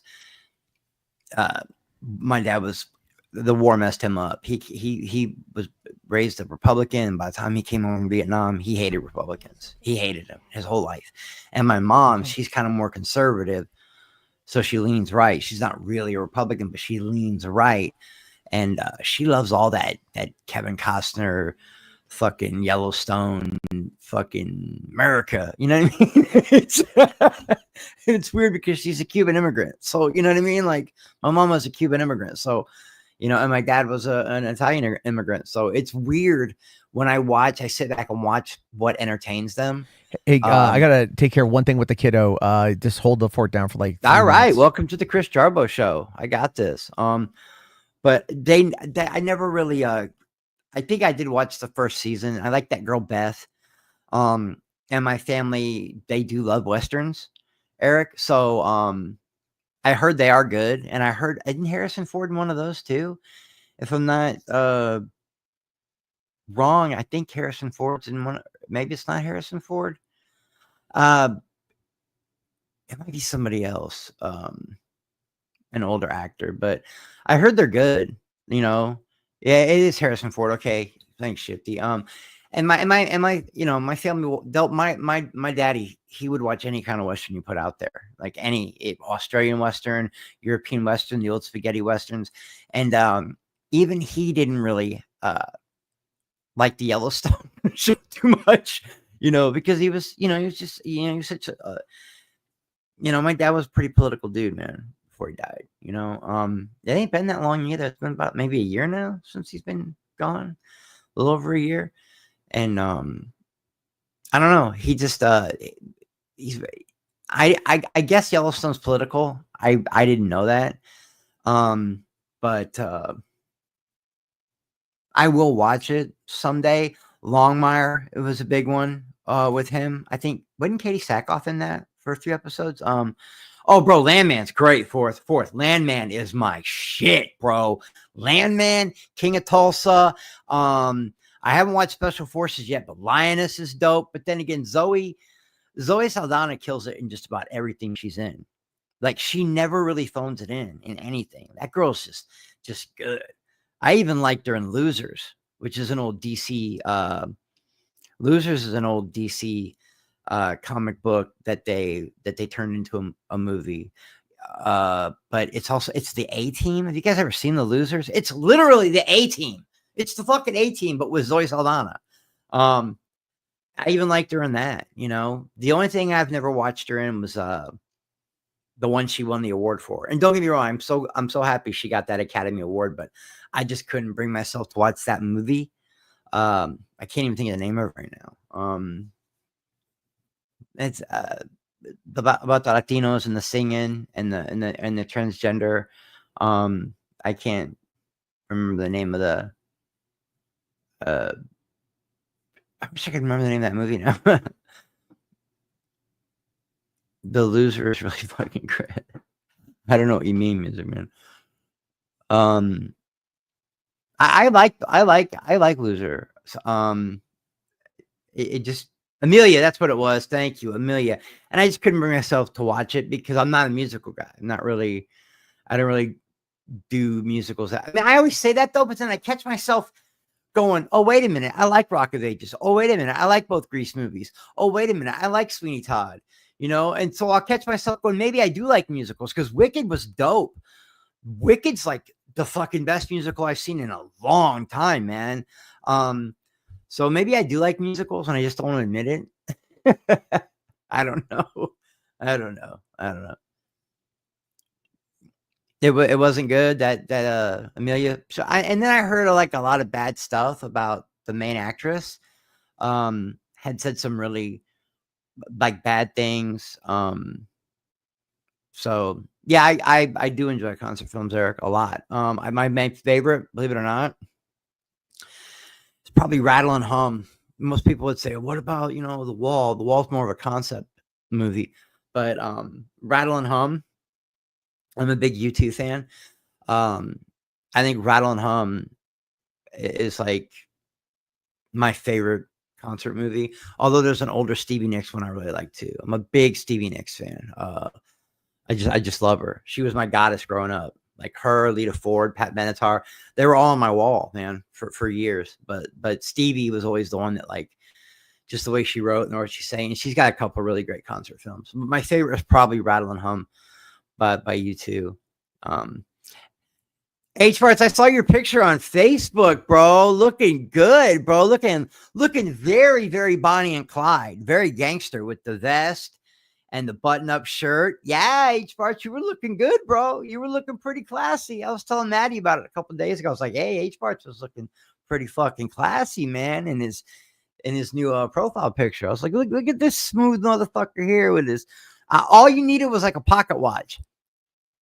All you needed was a pocket watch, bro, and that would have been it. You know what I mean? You'd have been it. That would have been you, H Bards. That all you, baby, all you. Because I was like, look at this smooth motherfucker here, pimping. Led Zeppelin. I grew up on music like that, Eric, because of my parents. Mainly my dad. But my mom introduced me to REO Speedwagon, Journey, The Outfield, a lot of that great 80s stuff. And some really great 70s stuff. To this day, I can't listen to a Bob Seger song and not want to crack because I think about my dad, that Like a Rock song. Just, I know it was a Chevy commercial, guys. I do know. But every time I hear Like a Rock, if you pay attention to the lyrics and you watch that music video, it's just like, wow, what a great story. It's told in that video. And I grew up on a lot of that stuff. And Led Zeppelin was a big one. Like Led Zeppelin was a big one in my family's house. Yeah, Against the Wind. That's like that and Roll Me Away. I think about my dad every time I hear him. I can't not think about my father, but especially Against the Wind. And did you know who directed that video? Michael Bay. That was one of Michael Bay's first projects. And if you pay attention to it, you go, wow, that really does feel like a Michael Bay. It's just this great video where Bob Seger is the old version of him and he pulls to the train tracks and the train's going by. And as the train's going by, he's singing about his memories and what it was like to be young and strong and how he's getting older now. And on the other side of the train tracks, he's seeing all these young kids and he's remembering what his life was like on that same gravel road growing up as a kid. And it's like this juxtaposition of young and old, youth and age. And Michael Bay killed it, man. Like Michael Bay fucking killed it in that video. Like if you really watch that Against the Wind video, you'll go, wow, because it actually tells a story, man. And then when the train finally goes all the way across and they can cross the tracks again, it's just him by himself. What a great music video. Like it was really good. No, I'm talking about the one Michael Bay did in like 83, 84, 85, 86, somewhere in there. It was an 80s thing. But Michael Bay directed that. And it was It's just really great. I don't even think they had music videos in '78, guys. If they did, it would have been like probably just like a concert footage. I mean, MTV didn't even launch until '81, but I just really remember that Against the Wind, not Against the Wind, Like a Rock. I remember that Like a Rock video with Michael Bay, and when I found out Michael Bay directed it blew my mind. It really did. Like a lot of the best directors from my generation, if you don't count like the Scorseses and the De Palmas and the George Lucas and Spielbergs, but a lot of like the ones that came right after them were like music video guys. They started out in music videos and they just kind of blew up, man. And I don't know what it is about Bob Seger, but he's just got Okay, I'm back. you know. And when I found out Michael Bay directed that, it kind of blew my mind. It really did. I was like, wow, that's a Michael Bay music video. And then he went on to do great things like Transformers. All right. Sorry, my so like I have another pair of Bluetooth headphones that my daughter wanted to use to watch TV. The pair I have on is my kind of versatile ones. So did I ever tell you like I found this at work? Someone left behind a pair of Beats Studio Pros. I think you told me a story about somebody left something behind, but I don't remember it being the headphones or something else. Yeah, it was, in this case, it was someone left behind a pair of Beats Studios, which like $200 headphones. Yeah. And so they sat there at work because like the lady who found them was one of our drivers who's from Mongolia, and she was quitting to go back to Mongolia. And so she left the headphones sitting on the windowsill at work, and I watched it for 2 weeks. I made, no one called, no one came back, none of them, right? So then I went to my boss and I'm like, "Hey, buddy," and he's like, "What do you want?" And I'm just What like, do you want? Exactly. Like, so like, with the head, so like with the lost and found, like how long are we meant to sit on that? And he goes like, "What did you find?" I'm all like, I didn't find them, but Kaloon, before she left, she found a pair of headphones and no one's asked for them back. So I'm like, it's been a couple weeks. He's like, "Let me see them." And I'm like, I showed him. He's all like, "Yeah, all right." Dude, if I do that to my friends, I'll message Scott or Rusty or the guys from the tattoo shop or just anyone. I'll go, "I love you," and they'll go, "What do you want?" Like the minute because they know I want. Well, I'm like, "Why do you always think I fucking want something? Can I just tell my friend I love them?" I mean, what and then they get this whole, "What do you want? Come on." And then I hit it because hey, buddy, I know exactly what you're talking about. The tone, sneaking in for the blindside attack to get what you want through emotional manipulation. Yeah. Well, I mean, in this case though, so the headphones were dead. They had like I needed to charge it. And so we charged it for a little bit, tried connecting it to the TV, and it just would not connect to my Samsung. So I finally figured out that there's a workaround, something with the software glitches. So I had to connect these headphones to the TV. And then as these headphones were connected to the TV, then I had to connect those other headphones to the TV. And that allowed it to piggyback in. Otherwise, there's somewhere as a software glitch with Samsung that like Beats headphones won't work with the TV. Oh, that's crazy. So at least now, she can at least watch her shows. Yeah. While that's going on, and so then Spherical's on some shit. Yeah, I won't lie, Spherical. Like I've been AI's coming to take your. I'm in. Oh, you want it? We could watch some AI shit. He won't leave me alone. Like who? Like Brandon. He's coming into my comments, and guess who the topic of conversation is always about? My sexy ass. Yes, all the fucking time, man. And I'm like, what? I know. Bro. I don't get it. I don't understand it. I made a comment earlier about the about the Cat in the Hat, and he's all like, "It looks amazing." Because I see him in the chat. Oh God, I guess we could watch AI and just piss him off, make him go away. But I don't know. It's I will say this, like going back to like the whole movie, that we all were here talking about. Yeah. I tried because they started talking. No, it's okay. It's absolutely all right. It's Parallax says Brandon is bullying him too. Yeah, I know. It's fucking. He is bullying me, man. I'm sick of it. No, I feel personally targeted because of you. Yeah, because I'm catching all your strays, motherfucker. Sick of it. hold on, I did need to answer this one. Oh, here we go. Command Unit was asking if you've watched Code Geass on Netflix. No, I haven't. Okay. And then somebody else asked me something about, do I think Maverick is an episode of something? And I don't know what he meant by that. I don't know what that super chat meant.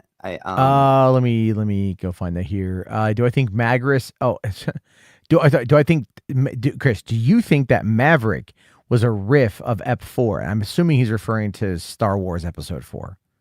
Oh, I don't know, man. I don't know. I don't really know how to answer that. If I'm being 100% honest, I know that it still felt like a Top Gun movie, but that director is just so different. There's something about him. He's got that. I'm gonna tell you, he reminds me of. Don't get mad, okay? Don't. But I remember hearing the conversation about how do you do Top Gun without Tony? Because Tony's gone now. And Tom Cruise told him, you can't. It can't be done. And then this writer director came in and said, why don't we do it like this? And he tried to make it feel like a Tony Scott movie. And if you watch Top Gun Maverick, it does. It feels like a Tony Scott movie. So does F1. F1 feels like a fucking Tony Scott movie, bro. I haven't seen Top Gun Maverick, so I don't know. But it was written by Aaron Kruger, Eric Warren Singer, and Christopher McQuarrie. Yeah, McQuarrie, that's the guy. McQuarrie is like out there killing it right now. Like he's crushing it, man. Like the guy really is. I don't know much about him, but he's killing it.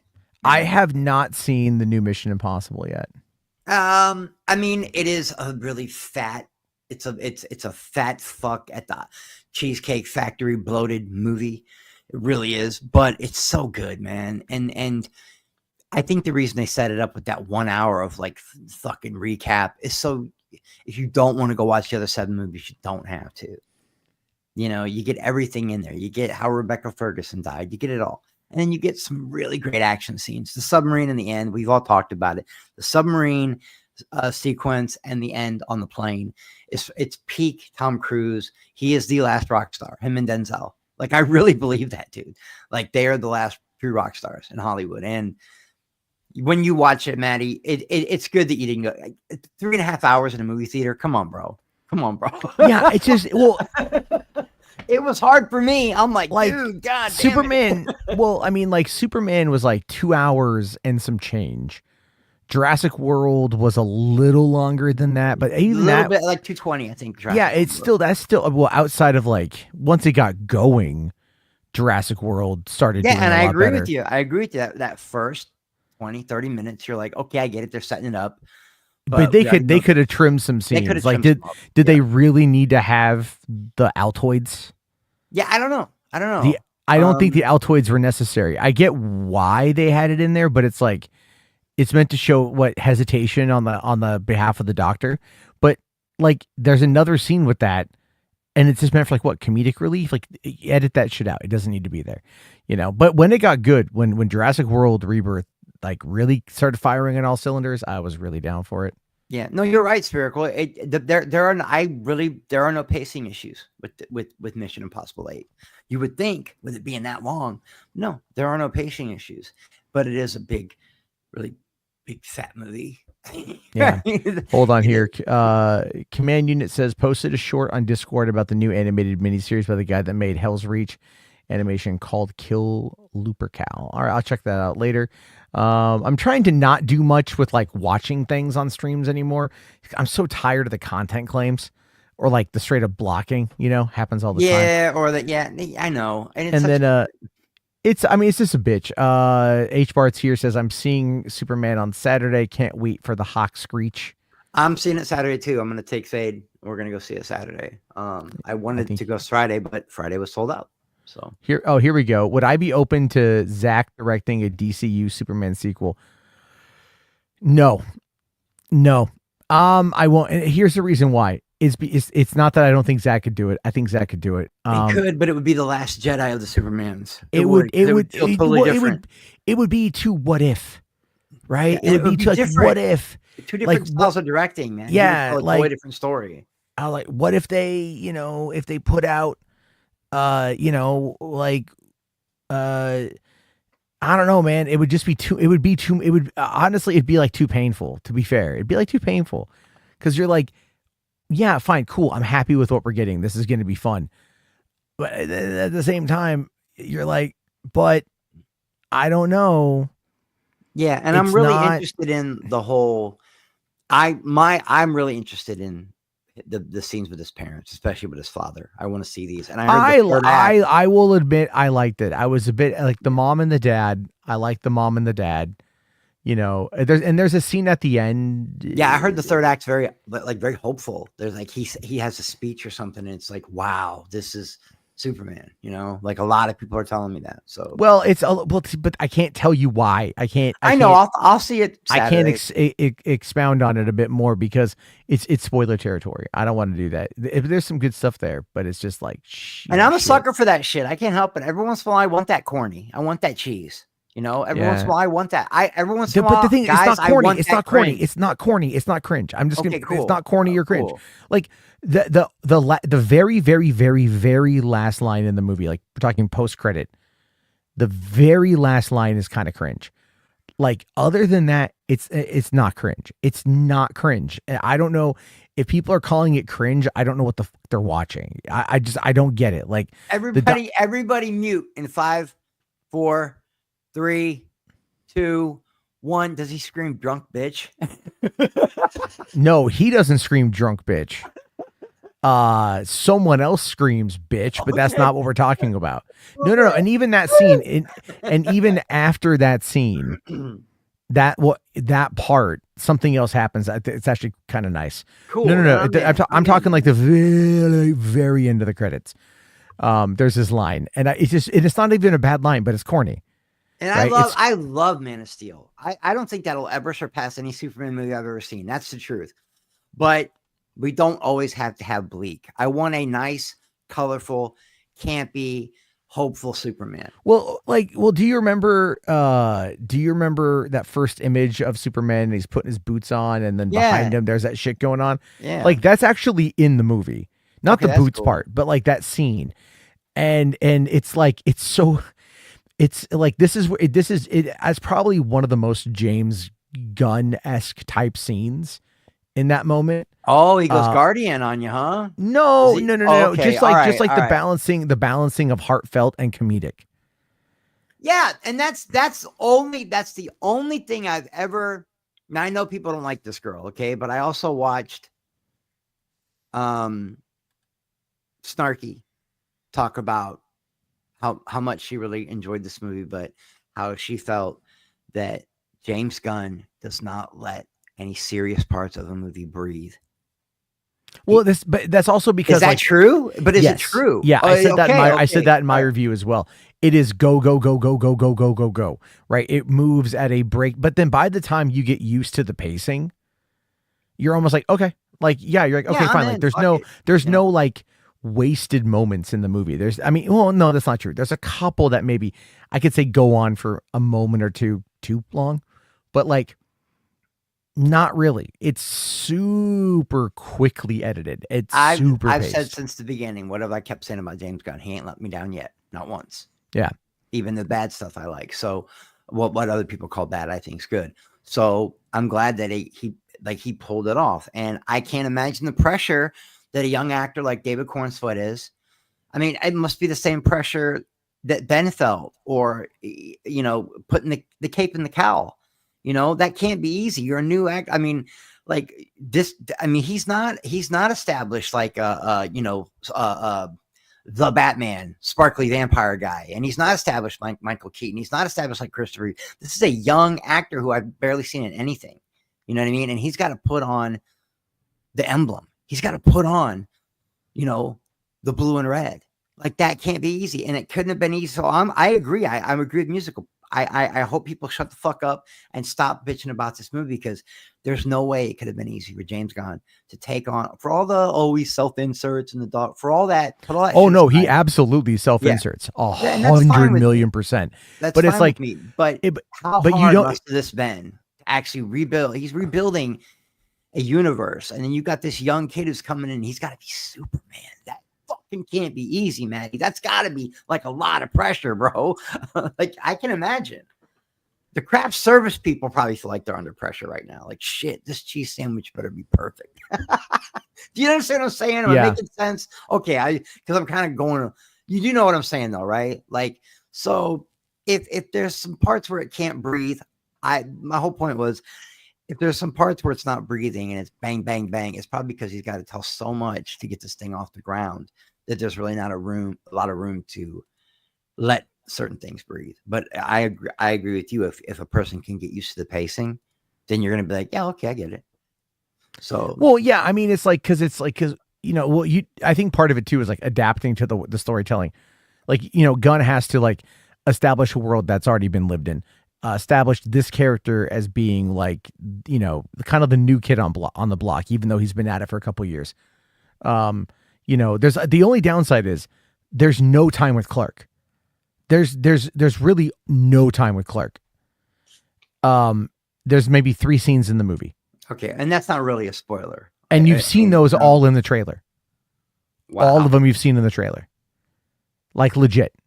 Like other than that, he's Superman. And that's fine. You know what I mean? Like if you're doing a movie called Superman and it's not like Clark and Lois or whatever, I get that. But it's like I still, it's like when you're, again, Donner let the scenes breathe, right? We got to see, Christopher Reeve as the kind of like, clumsy, bumbling Clark. Oh, gee golly, Miss Lane. Well, was it, I think it was Rhea. Was it Rhea earlier? It was towards the beginning of the stream, but she said, I think it was Rhea, said that we already know all these stories. We've already seen all these hits. Bang, bang, bang. We don't have to have it rehashed over and over. I think it was Rhea that kind of put it that way. Like we already know how Superman got here. We know about James Gunn said the same thing. I don't need to see this. I don't need to see that. And then I've seen other comments back to that. Like, well, yeah, but what for people who haven't seen it?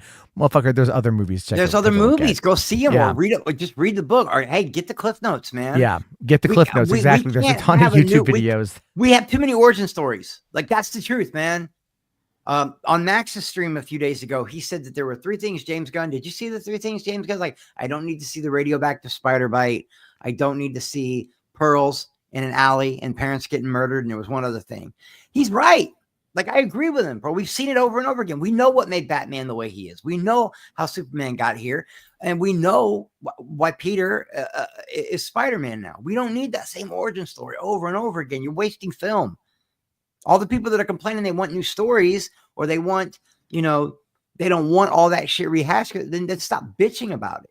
If you know the story, then Uncle Ben died. We get it, bro. With great strength comes great responsibility or whatever. With great power comes great responsibility. Okay, we know that. So let's get on with, more important shit. Like when are we getting a Miles Morales, you motherfuckers? That's what I want. When can we get a Miles Morales, Sony? You dumb motherfuckers. I'm sorry. Go ahead, do your thing. I'm gonna because I'll start going into a rant. No, I just checked. I had uploaded the out of the theater reaction to TikTok because all I said was okay with a smile on my face, and people are just like, "What? Is it good?" Well, yeah, and I mean, come on. Max had over 100 people in his stream tonight because he was talking about Superman. Over 100 people were watching him. And Max is the only person I've heard so far say they didn't like it. You, Perp, and William are 3 of the hardest critics I know when it comes to this comic book stuff, okay? And all 3 of you have enjoyed this movie. Oh, I didn't know Perp went to go see it. Yeah. Oh, yeah. He went and saw it at the same time Joe went and saw it. He sent pictures in the group chat. Oh, God. What did Joe think? Joe loved it. Because Joe could go either way. Yeah. I know. Joe could go either way. He's so like... You don't know with Joe. You're like having a slant, Yeah, Joe will be like, he'll be talking to you and he'll be like, what movie did I really liked it, didn't do very well I really liked the Snow White remake. I thought that was really good. But what about the Superman movie? I don't know. I didn't care for it. Or when he says things like, the best Terminators are the first one and the third one. That second one sucks. And you're like, what? Joe, what the fuck are you doing this on purpose, JoJo? What the You don't know Joe. You never know with Joe. Music Man they here, all though, liked it. They all enjoyed it. Even I think by and large the audience scoring this is gonna be pretty high. Music Man is asking, is this a good jumping off point? Yeah, it is. That's It I was is. going to ask you that too. I was going to ask you that. Is it? Is Good? it? No, it's a good jumping off point. I So it's a feel good like catalyst. We got this. We got. I'll tell you this. I want to see more from these characters, and it's not just Superman. I want to see Mr. Terrific because fuck yeah, I want to see more from Metamorpho. See, I didn't want to spoil. I didn't want to spoil it because I keep calling him Mister Elemental Man.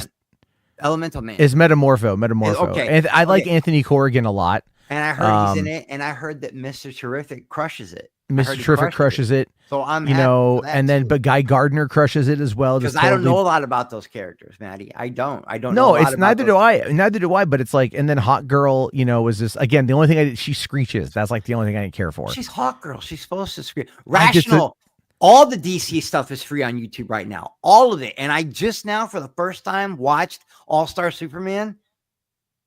It's so good, dude.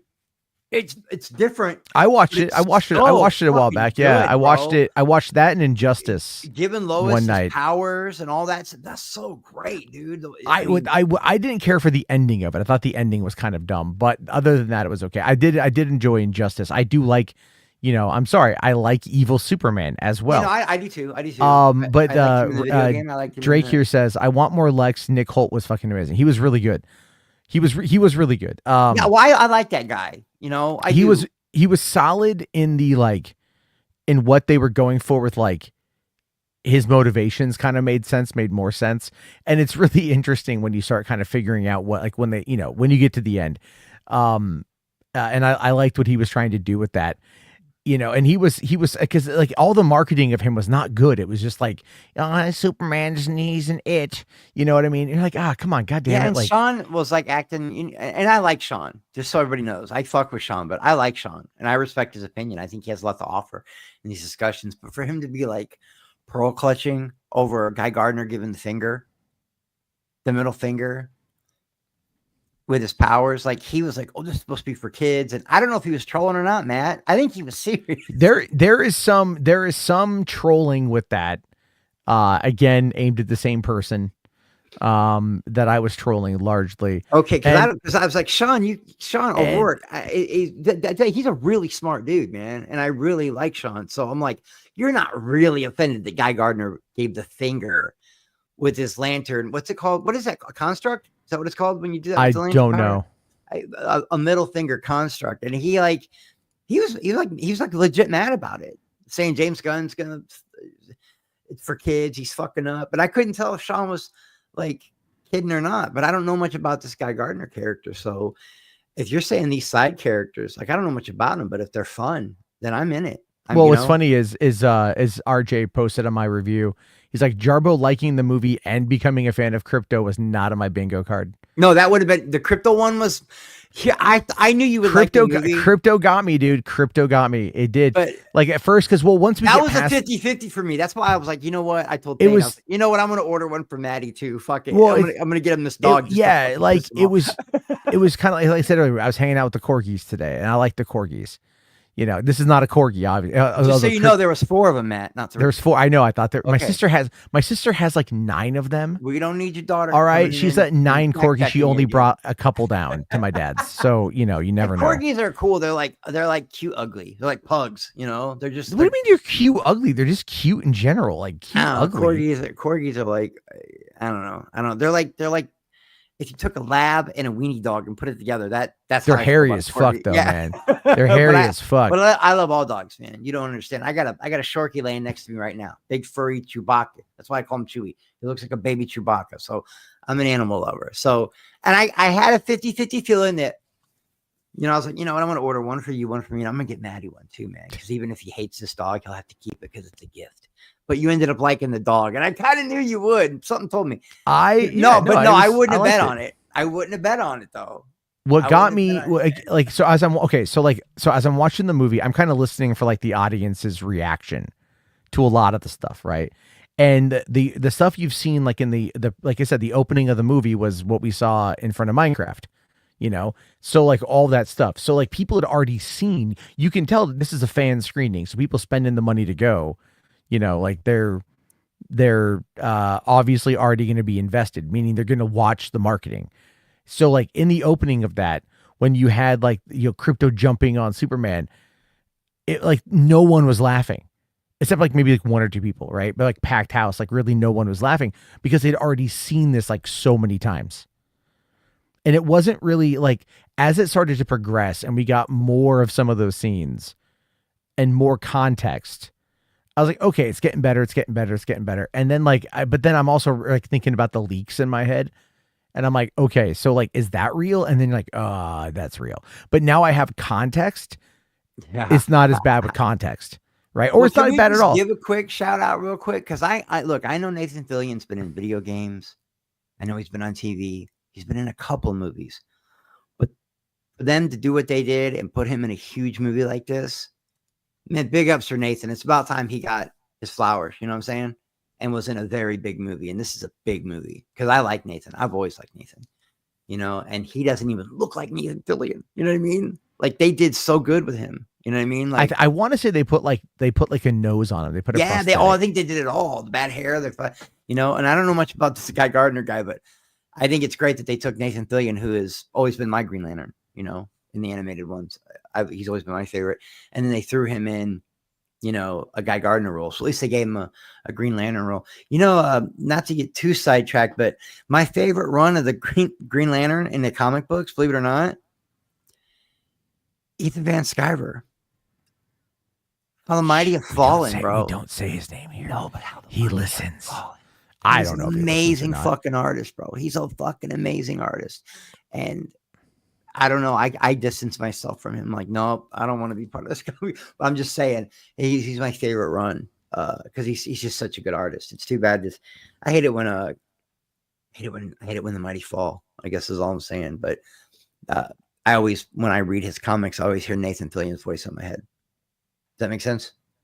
You know what I mean by that? Yeah, no. Well, yeah. He did.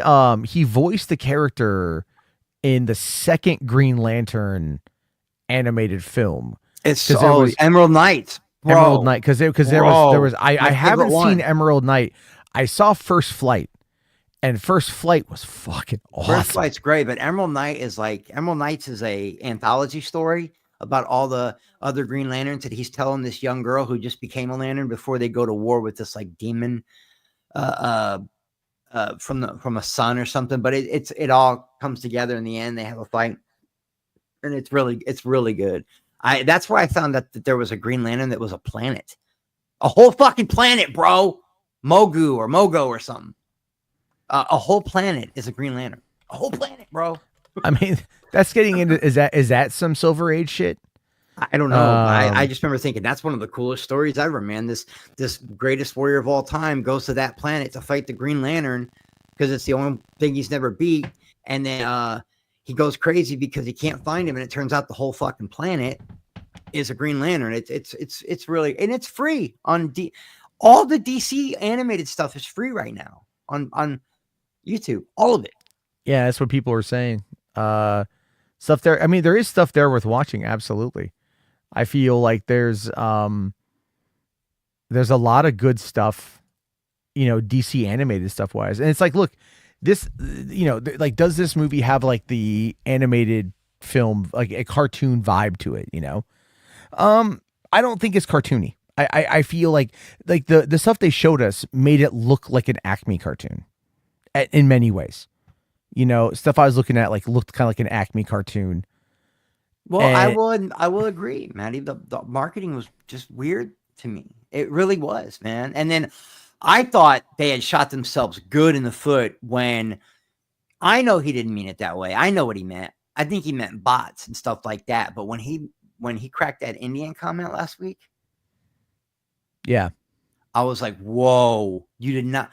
Please do not, and I hate to use this. I think this girl gets a bad rap, but I hate to use the Rachel Zegler analogy or simile, but don't Rachel Zegler your film, man. If you got something to say like that, wait till after the film comes. Because I was like, oh, James, what are you doing? Shut up, man. India is a huge audience for this stuff, and you're gonna okay. It worked out fine. You know what I mean? But you heard what he said, right? Like about the Indian. Yeah, why am I caring what a 12-year-old Indian kid has to say or God, James, kid from India? Yeah, shut up, because it does come off racist. Now I know what he meant. I think he meant bot farms, but it did come off as like a little racially insensitive. And I'm like, oh, dude, don't do this. But that ends up being part of the marketing. But man, can you imagine if the marketing would have been better? The kind of numbers this movie would have made if everybody's enjoying it the way they say they are. Well, no, I think look, the thing is I think the fan screening and word of mouth is going to do quite well. I think like the biggest problem that this movie is going to face is Jurassic World's second weekend. But that's about it, right? And then it's got 2 weeks to kind of get the ball rolling. I have a feeling a lot of people are going to be excited to see it this weekend. Also, next week, you've got AMC adding in a second half off day. Yeah, but I think that's okay. I think but we've been talking about that since the beginning of the summer. Remember when they announced they were going to do it? Like we've talked about this half price AMC shit for a few months now. Remember they announced it in like May, or April. So, well, they announced it right when did Revenge of the Sith? What month? June? May? May. That's when they announced it. And I remember, so that's good. And I think that'll bring a lot of people into the seats. And you can look at it as one way, oh, they're desperate. Or you can look at it like, hey, man, they just want to get people back in the theaters. They're not fucking desperate. They were desperate, they'd be upping their prices. Dummy. So, and did you know Spinal Tap got re-released? Yeah, that got a quick one. Idea. Well, the 4K is coming. Well, they're doing a sequel. It cracked the top 10 in all movies this week. Like that's wait, what? I'm sorry, what? Repeat that. They're what? Yeah, they're doing a sequel to Spinal Tap. How? I don't know, never seen it. Well, it's mostly SNL actors and other Yeah. Spinal so, Tap 2, The End Continues. Are they release date September 12th? Yes. I had no idea they were all still alive. That's a great movie. It's a parody movie.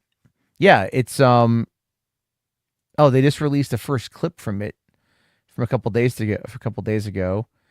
Let's see here. Well, okay, what all our knobs go up to 11, mate. See? Yeah, but they go up to 11, mate. Matt, you would like it. It would make you laugh. It's a parody on what it's like to be a rock star in the 70s. No, I know that the goes up to 11 came from Spinal Tap. I know that much. So, but I've just never seen it.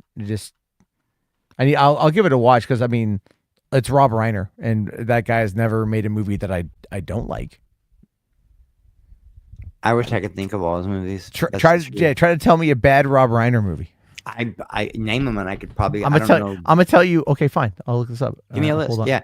But then remember how shocked I was when I found out who did Dazed and Confused? I was like, what? Remember I messaged you and I was like, Matt, did you know? And you're like, yeah, motherfucker, I knew. You didn't? Yeah, like I just watched Dazed and Confused. I got the 4K of it a while ago. Yeah, but everything that guy does is good. Okay, so I'm just going to go through some of the movies that he's done. Okay, he did This Is Spinal Tap. He did Stand By Me. That's a 10 out of 10 for me. Okay. He did When Harry Met Sally. 10 out of 10 for me. Wow. Misery. 10 out of 10 for me. He did a horror movie. Wow. A Few Good Men. 8 out of 10. North. Never seen it. I heard it with Elijah Wood. Yeah, I heard it was. It's a weirder movie. It's actually Scarlett Johansson's first movie, I believe. She's that in the it. one with Bruce Willis? Yeah. Mm. So yeah, I heard it's a art house, but you wouldn't know it until you watched it. So. Yeah, he did The American President with Michael Douglas and Annette Bening. That's a really good movie. He did Ghosts of Mississippi. Excellent movie. He did Alex and Emma. I don't. Kate Hudson and Luke Wilson. It was good. It was really good. That was when Alex and Emma came out. There's one other movie that he's done that I haven't told you. I'm waiting until the very end because I want your reaction. But Alex and Emma, when that movie opened at the drive-in, the only people watching it during the last screening of the first night were employees. And really? Yeah, because everyone had left because it came out in the fall of 2003. Sometimes a great movie that you don't expect. Oh no, sorry. And you're like, wow, like Tristan and the Soul. That's a great movie, and it flopped. and I didn't know why. Like there are. So Alex and Emma, huh? What's it about? So, well, okay, sorry. It came out June 20th, 2003. But so it was our summer season, and like no one was there. It's about a writer who must publish a novel in 30 days or face the wrath of his loan sharks. So he ends up like he's got to pay back 100,000 to the Cuban mafia. And so he's got to finish his novel, but he hasn't started it yet. And so he then goes and he hires a stubborn stenographer to help him write, so he can dictate the novel to her, and she can shorthand it. Yeah, she can shorthand it, and then throughout the course of it, like more or less, it cuts to the story, right? So it's about a guy named Adam Shipley, who's a writer who's been hired to tutor children of an attractive French woman. She's going through bad economic times, and he falls in love despite the failed temptations of the au pair. Now, during this, like I think it's Kate Hudson is the au pair. He's the writer. You know what I mean? And it's like it's a funny little movie. Rom-com? Yeah. No, I don't mind rom-coms, and I like it's Rob Reiner directed it. I mean, but the thing is though, it bombed. It had a $30 million budget, made back $15 million bucks, and then after that he did Rumor Has It with the Jennifer Aniston. He did The Bucket List in 2007. That's a fun movie. That's a really fun movie. Yeah. He did Flipped. I've seen that one there. He did The Magic of Belle Isle with Morgan Freeman. And then really like, after that, he did a couple small things here and there, but the big one that he's known for, the one that I know him for, and I really hope the chat hasn't spoiled this yet, is he did The Princess Bride. Princess Bride is a Rob Reiner movie? Yes. That is an excellent movie. For years and years, my friends would go as the Dread Pirate to like Renaissance fairs and stuff like that and Comic-Cons, and I never watched the movie. And then finally, my boy Maverick was like, Chris, you got to watch this movie. And it's only been about 5 years ago now. I remember the first time I ever saw it was during the pandemic. And I love that fucking movie, dude. Like, I love that fucking movie. That's up there with Sandlot for me, bro. Like, it's up there. Yeah, Sandlot's a good one. It's a great one. Yeah. The thing with The Princess Bride is that came out when I was like 5 or 6. It was the 80s. I know it was an early 80s movie. It was late. It was like 87, I think. Was it really late 80s? That's Princess great. Bride 1987 released released September 25th, 1987, had a budget of 16 million, only did $31 million, which is I don't know if you'd call that like I think it's a break even. That's a successful. Yeah, well, I mean, the word of now it's a cult classic. It's a massive smash cult classic. Like it's big. Well, if you want to do a really good kind of like fantasy double feature, watch The Princess Bride and then immediately follow it up with Stardust. Oh, both great movies. Oh, fuck, dude, I love Stardust. You know who Mandy Patinkin is, right? No. Mandy Patinkin is he was in Alien Nation, and he was in the first 2 seasons of Criminal Minds. But he's the guy. My name is Antonio. Blah blah blah blah. Antonio? Who's Antonio? Well, who's the guy? What does he say? Does he say, "Hello, my name is Inigo Montoya. You killed my father. Prepare to die." That's Mandy Patinkin. Yeah, I know it's Mandy Patinkin. Oh, okay. Well, you said you didn't know who the fuck he was. Stop trolling, asshole. Anyway, I love that dude. I love that dude so much. And I did not know that his father had died while they were filming that or some shit like that. Oh, really? So that's why he was so into the character about, you killed my father. That's why he did such a good role, because his dad. Oh, I love the end of that, right? Where it's all like, promise me riches, promise, whatever. I'll give you anything you want. I want my father back, you son of a bitch. Yeah, when they're fighting in the dining room or whatever. Yeah, that's such a great movie. Oh, God, fucking, that movie holds up so Under well, the Giant, rest in peace, man. And Cary Elwes, who I always prefer him as a villain. That's just me. I think Cary Elwes makes a great villain. He was a great villain in Days of Thunder. He was a great fucking villain in Twister. He plays a good villain. You know what I mean? Cary Elwes is a good villain, but he is the Dread Pirate. He'll always be the Dread Pirate. The one Roberts, I remember him for. Yeah. I mean, it's that was my my first interaction with him was watching that one, and then I just no Princess Bride is one you watch. That's another like feel good movie to watch. If Yeah, you're ever yeah. having a It's bad comfort day, food. just put on Princess Put Bride. that on, man. I'm like that with Goonies, and now I'm like that because of you guys. With Monster Squad, that's when I can go back and watch over and over Wait, now. did you Monster did you Squad's so just good. watch that one recently? I just watched you, Fourth, and Perp all Okay, talked me into it like a I year thought ago. okay. Well, I just bought Yeah, that like 2 weeks ago on 4K.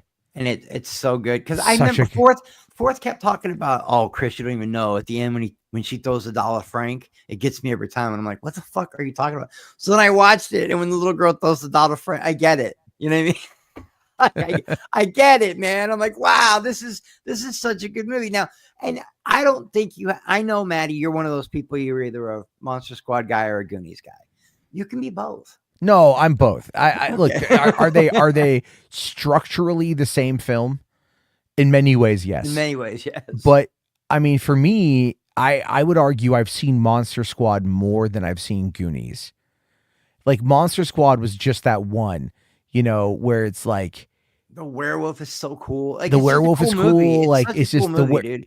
Wolfman's got nards, right? Like you just can't beat that line. Like that And line is iconic. the mom in Monster Squad is the same mom from Goonies. Yeah, and she's dead too. Oh, I know, that's Unfortunately, so sad because she played such a good mom role. what's funny is the cop that the partner of the dad, he ends up he actually was in like the third Jeepers Creepers movie. Oh, the black guy. Yeah, yeah, Yeah, yeah. I thought that was pretty kind of funny to me. But no, I like Monster Squad is that kind of movie where you watch it and you're like, this could only come from the 1980s. And I This know could exactly what you mean when you're like, okay, it's a dull, shitty, rainy day outside. You're not leaving. You're all caught up on your bills. You just want some chill downtime. You need some comfort food cinema. And I know exactly what you mean by that because you put on the Goonies or you put on Monster Squad or you put on Sandlot or I'll tell you one of my go-tos, the original Willy Wonka. I'll put that on. It's definitely one of those movies. And yeah, no shit, dude. I think I might, because now you got me wanting to watch Princess Bride. Because I've been watching so no, many yeah, because movies, dude. you could do Monster Squad, Goonies, and Sandlot. Yeah, And definitely. have an epic triple feature. Spherical Man, you're saying like he hasn't seen it, doesn't want to, bro. I was the same. Spherical, I swear I was You the are same way. missing. I was the same way. And then Fourth and Perp and Maddie talked me into watching it. And I went and watched it and I fucking loved it. And now I watch it, a couple times. I've watched it 2 times. I've watched it 3 times now, 3 or 4 now. And I really enjoy it, man. It's a really fun movie. I love It's movies like that. the thing with Monster Squad is like what got me about it was like I forget how I saw it. My mom maybe rented or maybe I rented Yeah, it you were or young. something You like probably that. I got it was young rented. because Yeah. it came out the same year as Princess Bride. And so cuz Princess Bride was one that like I saw on home video and we rented it a lot, and it was always a go-to, for like to rent. And then Monster Squad was just one that like I saw and I was like, "Oh wow, this is just like Goonies." And I remember, like I took a cassette. I've talked about this before, but I took a cassette recorder. Keep in mind, I was like 10, 11, maybe. Oh yeah, and you used to record the songs and stuff. I recorded this. I recorded the movie, the audio from the film. That's crazy to go to. And I would go to bed at night listening to it.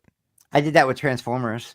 I did that. I've done that. I took my boombox and I recorded the entire Transformers the movie, the cartoon one. And I record and I would listen to it, and it had such a banging soundtrack, and so I know exactly what you're talking about. I do. Oh yeah, it got to the point where it got to the montage where they're like getting the stuff together to go fight the monsters. It's like da na na na na, dance until your heart stops. That song, whatever it is, that would be like where the B side would pick up, would be right there, and then I just listened to the movie, and I just always loved it. I just always, 87 was such a great year.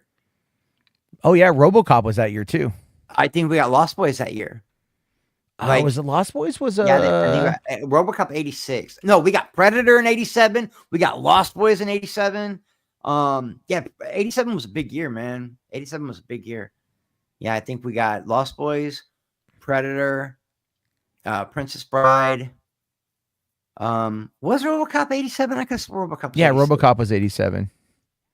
So yeah, that was a banger year, man. We got Full Metal Jacket, Can't Buy Me Love, great movie. The Gate. The Gate was kind of scary when I was a kid. That one scared me. Oh, That The one thought it was fun. Dolls even came out in 1987. Dolls That's was when, scary. Yeah, dude. The first time I saw The Dolls was I was at a middle school party that my cousin was hosting, like a dance party. You dance, for like boys and girls, whatever, right? And so we did that, and then they rented The Dolls. We watched The Dolls. Movie scared the crap out of me. I've watched it a few times now. For everyone's I always like the message at the end. The old people are like, children are privileged, not a right. Like, yeah. I like that. I do. It turned the parents into the dolls. Yeah, I remember that movie. And I never, the ones I've never watched. What's the other one? Oh, well, there's Dolls. Well, they remade Dolls. Like somebody remade it. It's just like Dolls. Puppet. Oh, Puppet Master. Puppet Master. And I never watched any of those, and I heard those are good too. I never saw any of the Puppet Masters. Like I know the characters, like I know what they look like, but I've never. I just remember the little white albino puppet with the switchblade for a hand or whatever. But I was always a Dolls guy. I mean, fuck, 87 was a big year. Yeah. Oh yeah. What was it? Good Morning Vietnam came out that year. The Last Emperor came out that year. Surf Ninjas Must Die. Surf Nazis Must Die. Oh, The Witches of Eastwick came out that year. Oh, wow. That was a big one that year, too. So that's two big ones. Superman 4, Inner Space, Harry and the Hendersons, Adventures in Babysitting. Dude, everything you're naming, I went and saw at the theater. Like everything you are naming, I went and saw. Yeah. On a weekend with friends or something. 3 Men and a Baby came out that year. That was a big one. Remember the Masters of the Universe? Legend, the Ghost. There was supposed to be a ghost in the film. Yeah, dude, the other night, actually, Samsung TV, I turned it on, and they had the 3 Men and a Baby were playing, and I ended up watching the last, 20 minutes of it. Masters of the Universe came out, 1987. Over the Top came out. Oh, dude. You want to remember I tell you there's certain movies I got to watch alone? It's one of them. Over the Top? Yeah, it gets me every time. The soundtrack, the dad fighting for his son, that great Sammy Hagar song, Winner Takes It All, Loser Takes a Fall, that great Kenny Loggins song. It's just a beautiful story. And it's about arm wrestling. Who knew Sylvester Stallone could make a heartwarming, badass action movie about Rambo arm wrestling? You know what I mean? Like, no shit, dude. You've seen it, yeah? It's so good, bro. No, I've never seen it. I've never seen it. Over the Top will make you cry. It's about a dad who is fighting to get his son back. He's trying to get a relationship with his son. He's going to win the arm wrestling championship. Yeah, I've actually never. I know he's like, when I put my head on backwards, it's like I become a whole different person. Whatever the hell the line is. Switch, dude. It's so good. It's so good. Raul Loggia plays like the villain grandfather, and the kid, I don't know if he went on to do big things or not, but that's a great movie. Okay, so let me just run through some other ones here. Rapid fire. Okay, man, The Brandon Golden Lee, Child. baby. This is all 1987. The Golden Child. Great. Eddie Murphy. Platoon. Excellent. Nightmare on Elm Street 3. Lethal Weapon. The original. Yep. The original. Yep. That's a Donner film. Wasn't that a Donner film? Yes, it was. Blind Date. Blind Date was fun. Police Academy 4, Citizens on Patrol. One of the best, one of the better of the police academies. The Secret of My Success. Michael J. Fox. Excellent Michael J. Fox movie with Supergirl. Supergirl's in that. Oh yeah, Helen Slater. That's right. What else was she in? What's the one? I remember Helen Slater because she was Legend of Billie Jean, baby. The Legend of Billie Jean. She was also, well, she was. I want to say she was in a movie, that came out. I want to say she was in a movie with Michael Madsen. Yeah. It's called A House in the Hills. It was it was on HBO. I saw it on HBO. It was this movie with Michael Madsen, Helen Slater, Jeffrey Tambor. Basically, it says Alex is an aspiring actress working as a waitress to make ends meet while she prepares for an audition for a TV soap opera. To earn some extra money, she agrees to house sit the home of friends for the weekend. The friends feel obliged to let Alex know that a robbery and murder has recently taken place at the house next door. Although she pretends to be unconcerned, Alex is understandably on edge when a stranger, Mickey, turns about the house. He is a thief who holds her captive, but has a way about him that attracts Alex as well. Wow. It was I saw, yeah, I would watch that. Michael, it's- Michael Madsen just died a couple I days ago. know. That's It's called The great. House in Mr. the Blonde. Hills. The House in the Hills. Am I wrong in thinking that was Mannequin not 1987 also? Well, let's see here. Ishtar came out also 1987. That was considered the biggest flop of all time at that time. Yeah. And I enjoyed that movie. I saw movie. it. I saw it, and I never hated it. I mean, I can't tell you much about it, to be fair. I know I've seen it, but like, I remember it being okay. I mean, come on, it was fucking Warren Beatty and Dustin Hoffman. Like, how can you not like? Right. Like it's Spherical. They did it was a Legend of Billie Jean. Her and Christian Slater. The Legend of Billie Jean. It's a great movie. Okay, so moving on, we got Beverly Hills Cop 2. Excellent movie. That movie made 153 million worldwide. It's Eddie. 1987. Yeah, it's Eddie, bro. Yeah. Well, Predator came out right after, like 3 weeks after. Then you had The Witches of Eastwick. Dragnet. I love Dragnet. That movie was so weird. Dragnet was funny. Yeah. Wasn't it was who was the woman in it? That was Nancy. Was it? Oh no, it was Alexandra Paul. That's right. Wow, the chick from Baywatch, man. Yeah, there were a lot of Baywatchers happening. Well, okay. Then you had Revenge of the Nerds 2, Nerds in Paradise. Love that. Yeah, movie. I enjoy that one. That one's all right. I never understood the end when they get all geared up with army stuff and they don't do anything. Whatever. Well, no, because they get geared up with the army stuff and then they find the vehicle to come back over. Yeah, and they show up again to show that like they can do it. Then that was followed by RoboCop.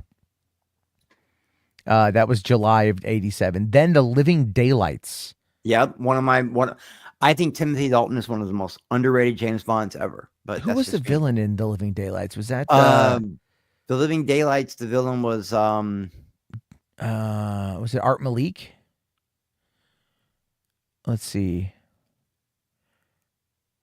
Yeah, I'm thinking of Rambo too. I'm thinking of the villain in the second one, License to Kill, was that Italian dude. I always forget his name. He's been in so much stuff. Well, which one had Christopher Walken? Wasn't that View to a Kill? View to a Kill. Okay. Yeah. Right. And then how many was I thought Dalton was only in Timothy was only in 2. He was in Living Daylights and followed that up with License to Kill. And then they tried to get Pierce Brosnan in, but they couldn't. That's why they had to use Timothy Dalton. It was supposed to be Pierce Brosnan, but they put Timothy Dalton in there, and then we finally got Pierce after that. Okay, because I mean, in License to Kill, Benicio del Toro's in that one. Yeah, he's a badass. He's like an assassin, dude, with the main guy, the main drug dealer. Yeah, and he's young and he's real sadistic. Yeah. Well, I always thought that was crazy that he was kind of like the underboss in that movie. Okay, so that came out 87. Okay, then followed up by Stakeout. Oh, Emilio and Richard Dreyfuss. Yeah. Now I'm going to go on a limb here. This is going to be one. I'm going to get some shit for this. I always kind of found another Stakeout to be a little funnier. It is, and I liked what's her face in it. Rosie O'Donnell. Rosie used to be really funny and attractive. You guys wouldn't know it, but when she was on her Exit to Eden, right? Exit to Eden, especially, but in her VH1 days when she had the big Jersey hair, and oh yeah, man, Rosie was sexy. Believe it or not, there was a time when Rosie O'Donnell was very attractive. Yeah, we can say that now that we're older, but back then, back then we couldn't have said it. What was the biggest hit of the year in 87? I wonder. Well, I will. Which one was it? Because there's only a couple more there. Fatal Attraction came out in 87. Yep. Followed up by the November, which was The Running Man. Yeah, there's not. You didn't name a bad movie. No, I know. This is all what's good. This is literally what the number one. I guess this is like the number one films place at the week in the box office, right? Maybe there's a lot more. What else came out that year? Hold on. You got Eddie Murphy Raw came out. Throw Mama from the Train. Hilarious. 3 Men and a Baby. So Mama from the Train, I never really understood, but I did like that Mama Fratelli Oh, was in it. the I did love the that Mama Fratelli was in it, you know, and oh I like yeah. Billy Crystal. I love Billy Crystal, you know, like I am Well, something about him. so the number one grossing film of 1987 was Three Men and a Baby. Yep. I was thinking that. I was thinking it would be Three Men and a Baby or Witches of Eastwick because they all got the nominations that year. I know was was number Witches of 10. Eastwick. That was number 10. Fatal Predator Attraction probably was made a lot. Fatal Attraction was a huge hit. Predator was not in the top 10. That's insane to me. Neither was RoboCop. Yeah. no, what it was Three Men and a Baby, Fatal Attraction, Beverly Hills Cop 2, Good Morning Vietnam, Moonstruck, the Untouchables. I forgot about Moonstruck. Yeah. Yeah, Cher But dude, and the Nick Nolte. Untouchable. Well, that's a great movie, dude. But what about the Untouchables? Kevin Costner, Sean Connery. Robert De Niro. Yeah, man. Huge hit. I think that won that year. I think that's the one that won. That movie was so good. But I remember The Witches of Eastwick getting a lot of nods that year. Good Morning Vietnam. I could see Good Morning. I'm gonna see if I can't guess who won the Oscar that year for Best Picture. I'm gonna go with Good Morning Vietnam. Okay, hold on. Let me see here. Okay, Best or Witches of Eastwick. Witches of Eastwick or Good Morning Vietnam. 1980. And hold on, 1988. The Last Emperor. Oh fuck, the Spielberg movie. Shit, yeah, that was a great one too. Okay, we'll put the headphones on. You can't hear me as much. I can. Okay, we'll turn the volume up. You got headphones. That thing goes loud. You said it hurt your ears earlier. Put them on. She's up late too with Dad. Well, she's like me. She's a night owl. That's cool, man. And then during the summer, I kind of let her get away with it. I maybe shouldn't, but it's fine. Okay. Who? Now I want to know. Okay, pull up all the awards that year, Maddie. I know Witches of Eastwick got a lot of nominations, and I think Cher might have won for Moonstruck. No, she won for Silk. She did. She did. She won Best Actress in a Leading Role for Moonstruck. The Best Actor in a Leading Role went to Michael Douglas for Wall Street. Another great one. Jesus, man, they were great. 86 to 89. The movies were Sean Connery won for The Untouchables. Yeah, I could see that. You're right, Tommy. Spielberg did make Empire of the Sun. Who made The Last Emperor? I always get those two mixed up. Empire of the Sun's a great movie too. That wasn't Christian The Last Bale. Emperor a very young Christian Bale, like a little boy. Christian Bale, Batman, Empire of the Sun. That's your Batman. In that movie. Yeah. I thought that one was done by who directed that one? Oh no, that was Spielberg. Who did The Last Emperor then? Oh, director was Bernardo Bertolucci. Bertolucci. I like that name. That's crazy. You're There's a word. Wall Street was in there. Fucking, you're 1%. You can say it like that. Yeah. Bertolucci. Bertel. That sounds. You can do every accent you can do, but you're a racist motherfucker, bro. Pound sand, bitch. I'm laughing my ass off at some of these fucking responses to my fucking I like Superman tweet. It's like people are fucking bashing me for it. It's pretty funny. Fuck them, but you knew they were gonna, Maddie. I know, it's all good. But it shows integrity to come out and say you're not doubling down. You know what I mean? You're not dying on that hill. You're saying, nope, this is a great movie, and I want people to know it's great. And I also just spent like an hour going through why I liked it. Yeah. I sent him a message earlier, Spherical, when he was doing the Serbian film thing. I sent him a DM and I was like, why does your Serbian sound Russian? Because it wasn't actually, it was supposed to be like Swedish, but it wasn't meant to be Serbian. Like it was just the first thing that came to my mind. Have you seen Empire of the Sun, Maddie? Yeah. Isn't that the one where like he takes a dump and like they freeze it or whatever? What? Bro. There's a scene or am I thinking of The Last Emperor? Like where it's like there's a scene where I think it might be The Last Emperor. I think it's Empire of the Sun was the one about the Japanese occupation of China and all that, Taiwan, all that. Yeah, I did not. And, I did not see that one. Malkovich is in it. Pantaleone's in it. It's an all-star cast, bro, and it's an excellent movie. And Christian Bale, that's when I knew. I did not know Christian Bale started out as like an opera kid. He was like a singer.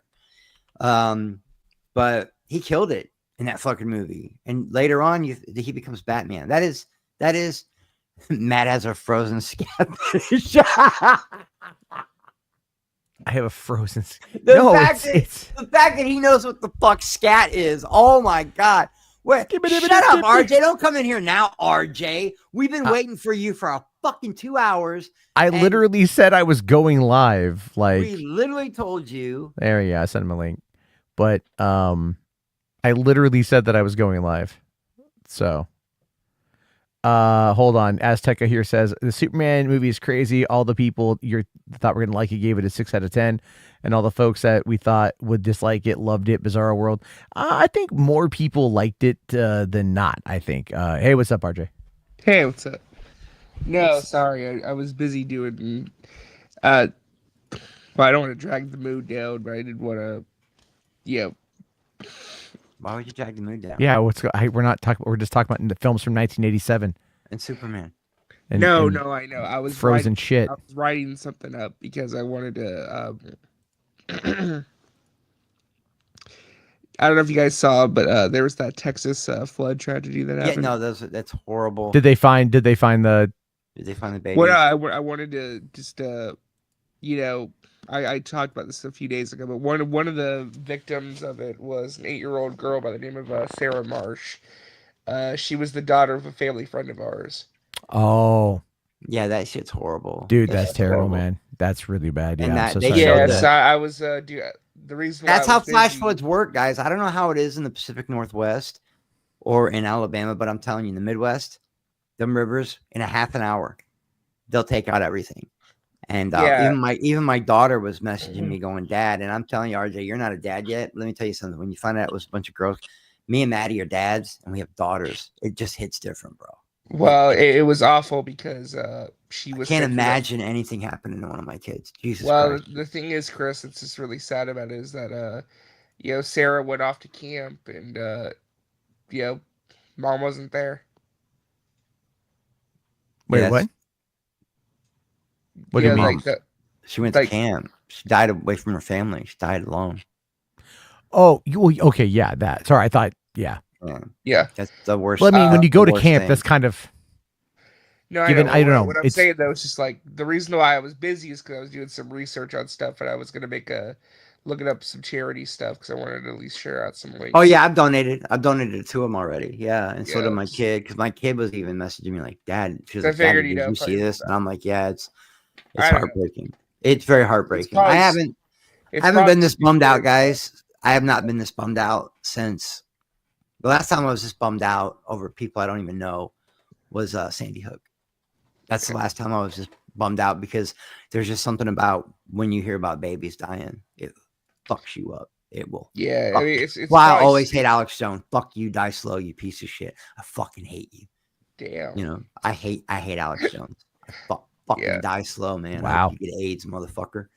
My fofo make sure all your kids don't grow. Yeah, I hate that. None of you know that reference, but that's Tupac, motherfucker. Hit him up.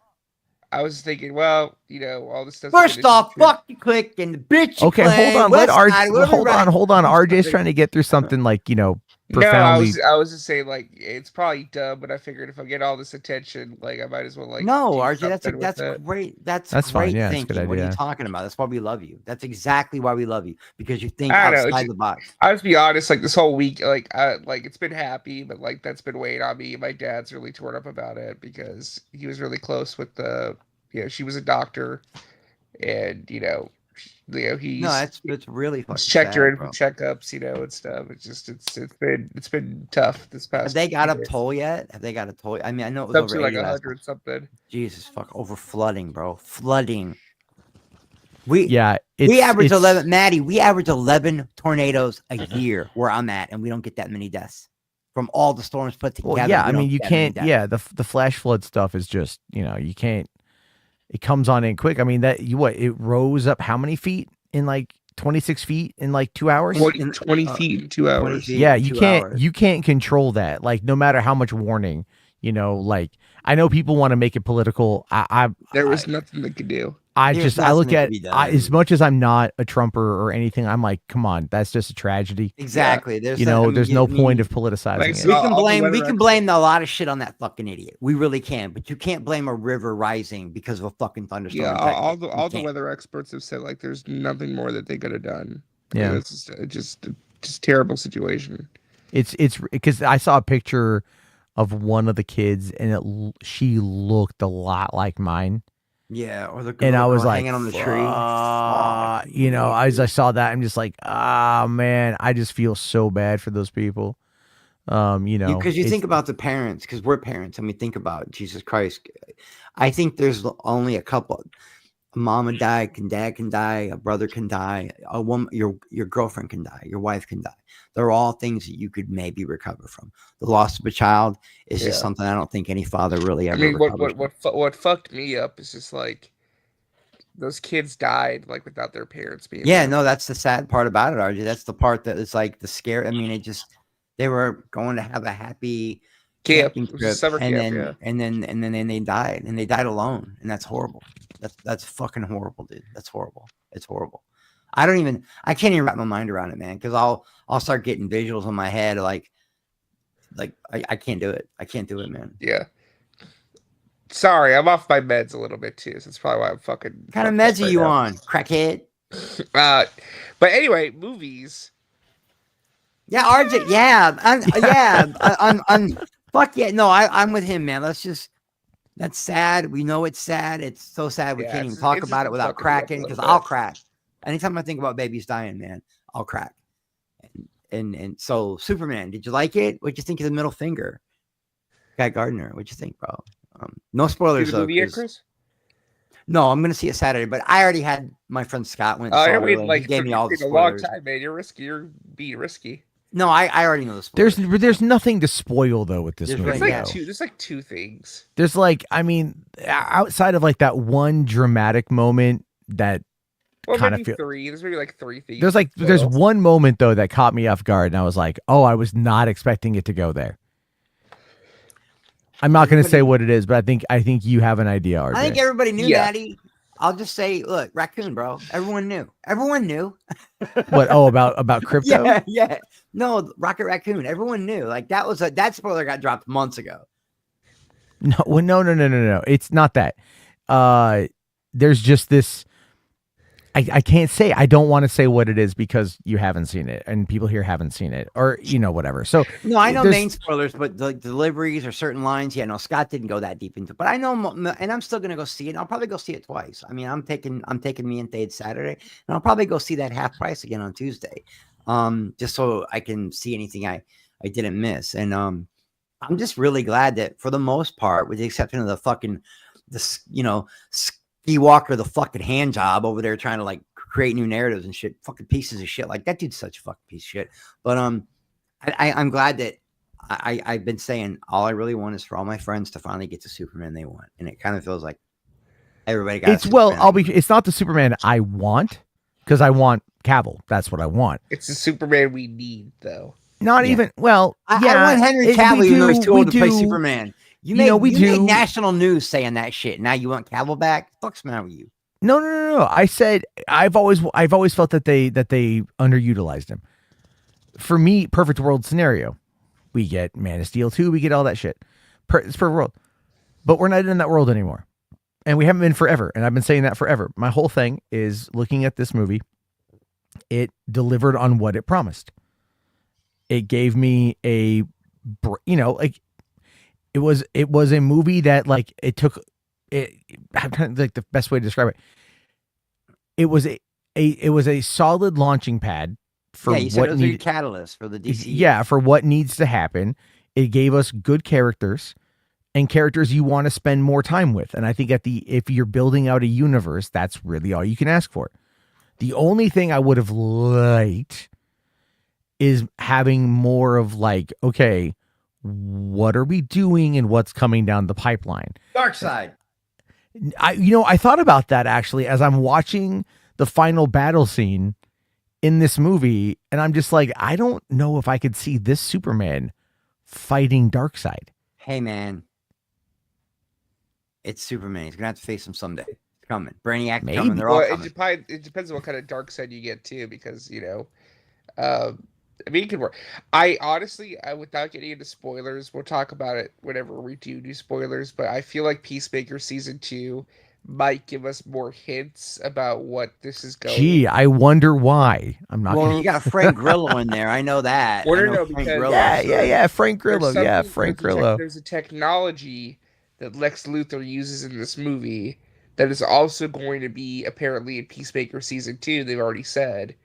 So I'm like, could this be like our first like plot thread, like carry over from project? These little, what's.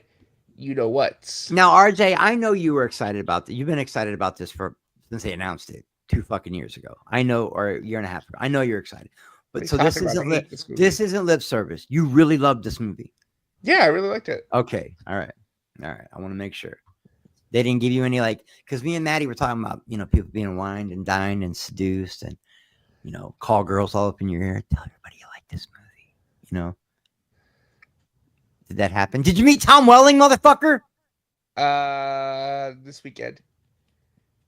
I'm so that's why I'm jealous, bro. I love Tom Welling. I fucking do. And I told you, RJ, tell him how much you love Smallville. But I'm telling you, if you really want to win this guy's heart, you tell him how great he was in Draft Day. And you're a football guy, RJ, so you know what I'm talking about. When you bring up movies like that to these celebrities and they don't expect it, George Lucas loves talking more about American Graffiti than he does Indy or Star Wars. You know that, right? Tell Tom Welling you got a friend named Chris who fucking loved him in Draft Day. He crushed it in Draft Day. You tell him that. I'm telling you, RJ, trust me. I'm jealous that you get to meet him. I really am, dude. I love Tom Welling. I don't know. Is Rosenbaum going to be there? No, I wish he was. That would have been cool. Yeah, that's another guy, man. Probably the greatest, in my opinion, the greatest Lex Luthor ever. But see, I'm of the minority where I think Smallville's overrated, but largely my reasoning for that is because the Monster of the Week formula, I feel was, I get it, and there were some seasons that were hit or miss, but we got so many introductions like Kid Flash. Yeah. No, I know. It was really good I know. for network TV, Maddie. It was really good. You watched all 10 seasons of it? Oh God, no! I tuned out after season 1. Oh wow! Shut the fuck up! You don't even get to be part of this conversation, RJ. I have at least Hey, I saw the episode where they touched on the whole nocturnal emissions thing. Oh yeah, they did. Yeah. I remember that. I loved how it ended. I really like Smallville. I mean, there were a couple seasons where you're like, oh man, they're kind of jumping the shark, man. But it ended on a good note. But I feel like Smallville should have done what the X-Files did.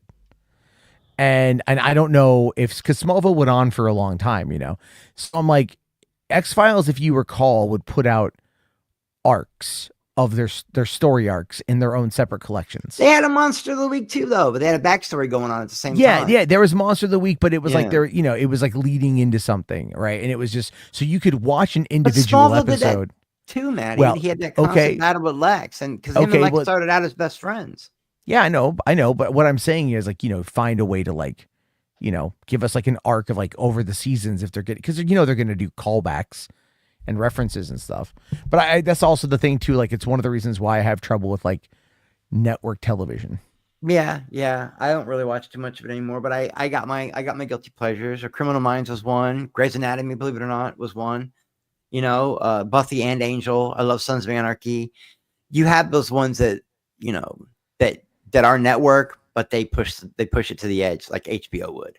Because in my opinion, everything great as far as originals, it all started with HBO. It all started there, and the Wire, The Sopranos. Oh yeah. See, I'm of the belief that TV shows should stop at 5 seasons. Yeah, unless you got something special like a Supernatural. Somehow they made that work. Supernatural was one of them where they made it work. But you're right. I think 6 seasons is pushing it. 5's perfect. Supernatural was supposed to stop after season 5, though. That's what's crazy. It wasn't supposed to continue, but it did. Don't get me wrong. After 15 seasons, there were some seasons when you're like, "What the fuck?" But for the most part, I think it was excellent. 15. I can't believe that show made it 15 seasons. That's incredible to me. And then That's the crazy. spinoff died. Yeah, right away. Which is weird because when you're watching the show, you really wanted to see, the Winchesters. You cared about them, but it just didn't hit the same. You didn't like it. Music. I tell you, music. I did like the way they. I thought they stuck the landing on because he finally flew at the end, and that's just me though. I like that cheesy shit. Like I'm the Arrowverse. I agree with Aztec. The Arrowverse was great for like the first, even DC Legends of Tomorrow. Really great. But once they got going, man, like about the 5th season, it's like, ooh, this shit got stale, man. Well, what do you do when you take out like Vandal Savage like right away? Yeah, right. And they brought back like I love that they had what's his name, that Australian actor who played Crixus. I thought he played a great Deathstroke. What is that guy's name? Oh, Manu Bennett. Manu Bennett. Bennett. Yeah, I He actually killed met it that, as Deathstroke. I met that guy at a convention like about 10 years ago. Dude is incredible. Like he is such a good hype guy. You know what's really funny though? He loves talking about when he played remember in the first Hobbit movie there was like that white orc. Yeah, he was a white orc in those Yeah, movies. he loves Wow, the talking one about that killed shit. what's his face with that thunk, really? Yeah, he No was that white shit. orc. Yeah. That was no Yeah. shit. Bro, he was Crixus in Spartacus. He killed it. Do you know one of my favorite thing about the show Spartacus was the term Spartacussing that came out of that? Right? Because the way that they talk in that show, Spartacussing is like remove ass from cock, blah blah no, blah. it's like you speak like words fall from your mouth like shit from ass. Right? Yeah, the way they actually talked like they would in the times. Yeah. Dude, I thought you were I gonna see the best I part still of- stand by that Spartacus season 3's finale is one of the best hours of I TV thought you were ever. gonna see the best part of Spartacus was seeing Lucy Lawless naked. That's one of the best parts. That's one of the best parts. But the thing is though, Spartacus like got better as the show went on. Yeah, even after Andy died. Oh God, that You know? sucked. Dude, Yeah, I that did saw. suck. Did I ever tell you I saw Andy at San Diego Comic-Con? After Yeah, he, you told after me. he beat Yeah. cancer, he showed up there to promote season 3 of Spartacus, and then like 2 months later he was dead. It's like holy shit, man. And But I think Liam McIntyre did okay. I think Liam that's the thing. McIntyre He did all right. Great. He did great. He really But did. oh, dude, when we got Caesar and fucking in like the later seasons, he was awesome. And then of course Gannicus. Oh, dude, Gannicus was the guy that plays Asher. He's got a spinoff coming. Yeah, he's a great guy. yeah. That dude's like if you message him on Twitter, he'll fucking DM you back. He's just one of those dudes that likes to talk about Spartacus and his career. Like I can't think of his name right now. But he's a great guy. The guy that plays Asher. Really, and he was in the Arrowverse for a while. I think he was he not Captain Boomerang or Captain Cold or one of them motherfuckers for a while? No, because Boomerang. The guy that played Asher was in the Arrowverse somewhere. I forget who he was, but I'm kind of surprised that that they're not trying to figure out a way to bring back the Arrowverse again in some capacity. Some of it was music, some of it she's admitted it, but no, that first season, that's all Lucy. That is all Lucy. Like because she don't care. She's one of those actresses that doesn't give a fuck about getting naked. She's a badass, bro. Fucking well, a lot of actors has worked with her.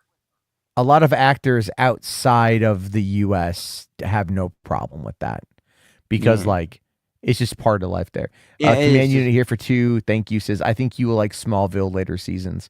I mean, again, I don't think I'm gonna go back to that. No, that's I just a big never. time dedication. 10 seasons, 20 some episodes per season with an hour. Well, that of network television from like the 25 years ago, it was totally different. Like, the only show I'd go back to, I think, really is like I was watching clips from the West Wing because Aaron Sorkin wrote most of those episodes. That was one of my my mom favorite rewatches the West Wing like all the time. My brother loved that shit. West Wing. What was the one where the girl from Cutthroat Island became the president? What was that? What's her name? Gina Davis. Madam President. Yeah, he loved that one. He loves all that shit. But I don't know.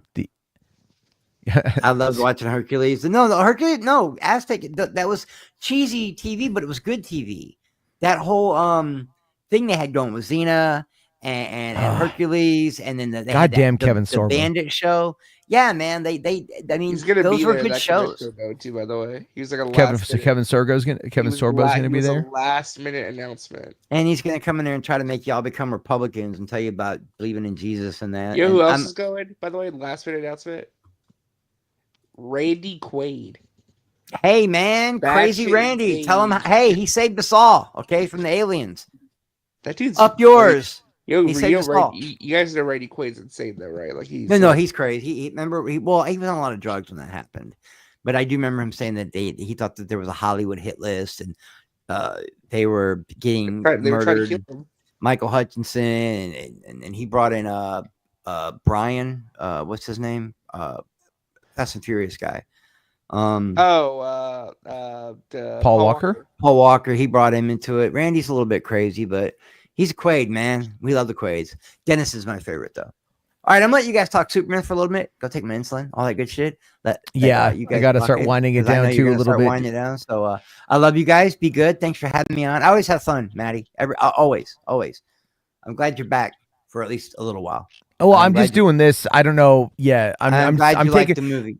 Yeah, I'm just taking a bit of a break from. When are we getting our? No one gives a fuck about your break. Shut up and listen. When do we? Fuck you.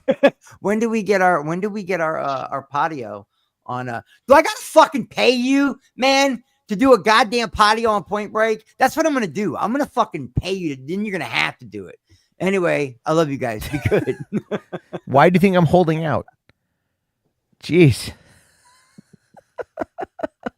See, don't they know that's my whole scam at this point now, right? Like, talk about this movie. Maybe. Then they start going like, well, what if I throw money at you? Now we're talking. I still have to do, what's it called? Man in the Iron Mask. No, it's, for me, it's a lot of it is just timing. It's kind of like, it's like 2:00 in the morning and my kid's awake sitting next to me on the TV. She's just watching TV with headphones on. Oh yeah. And she's 7. She's just a night owl. I'm almost 8. You're not almost 8 yet. You don't turn 8 till December. It's only July. Shut up and go back to your movie. What are you watching? You watching Grown Men Acting Fools? I'm listening to music. Oh, you're listening to music. Better be K-pop Demon Hunter. I can change it. Oh no. What have you done? No, she watches a lot of K-pop Demon Hunter. They like it a lot. Yeah, it's a good movie. Her and her sister.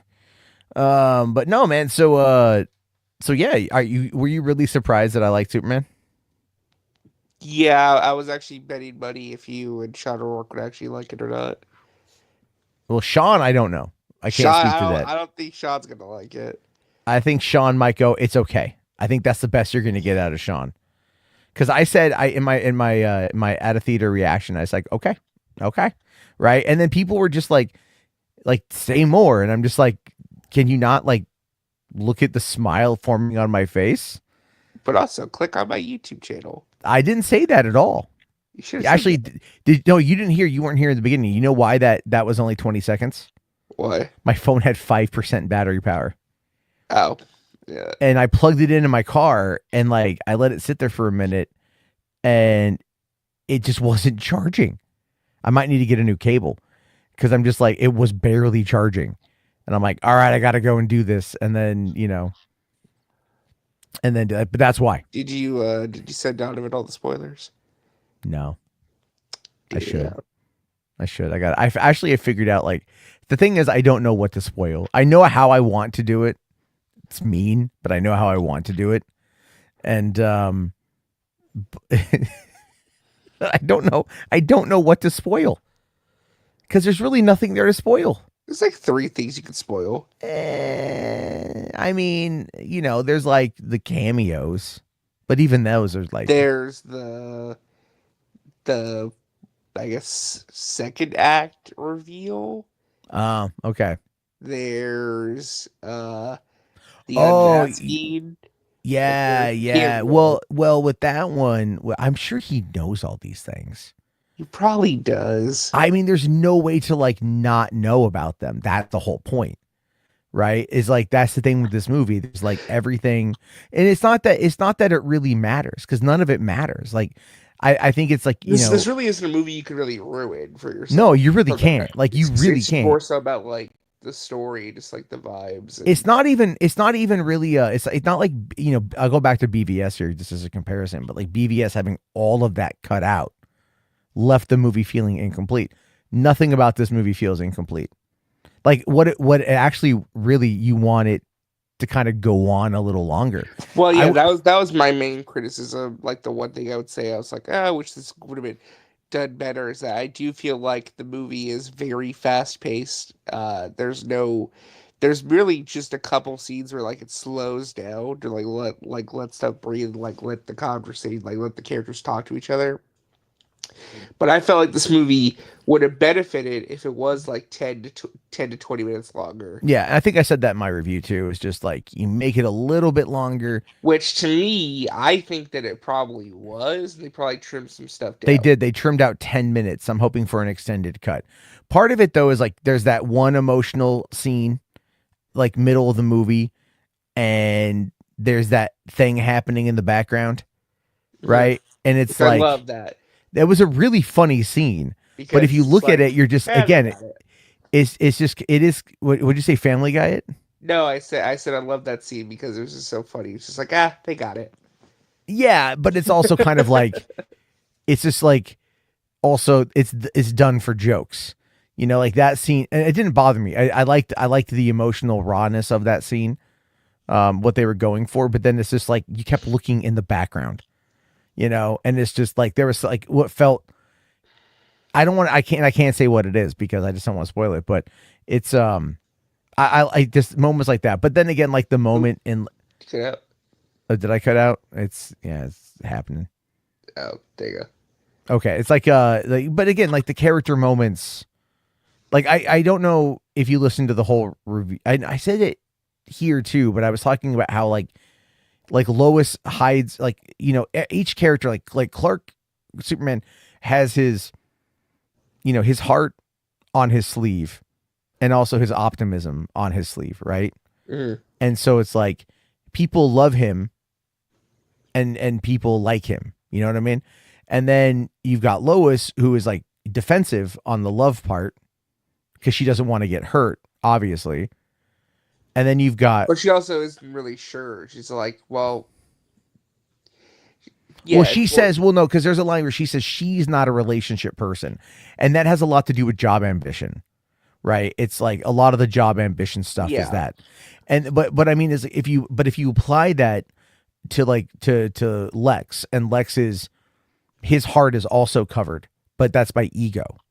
And so it's like each of them want to be loved, but in different, like Lois wants to be loved and Lex wants to be loved, but for entirely different reasons.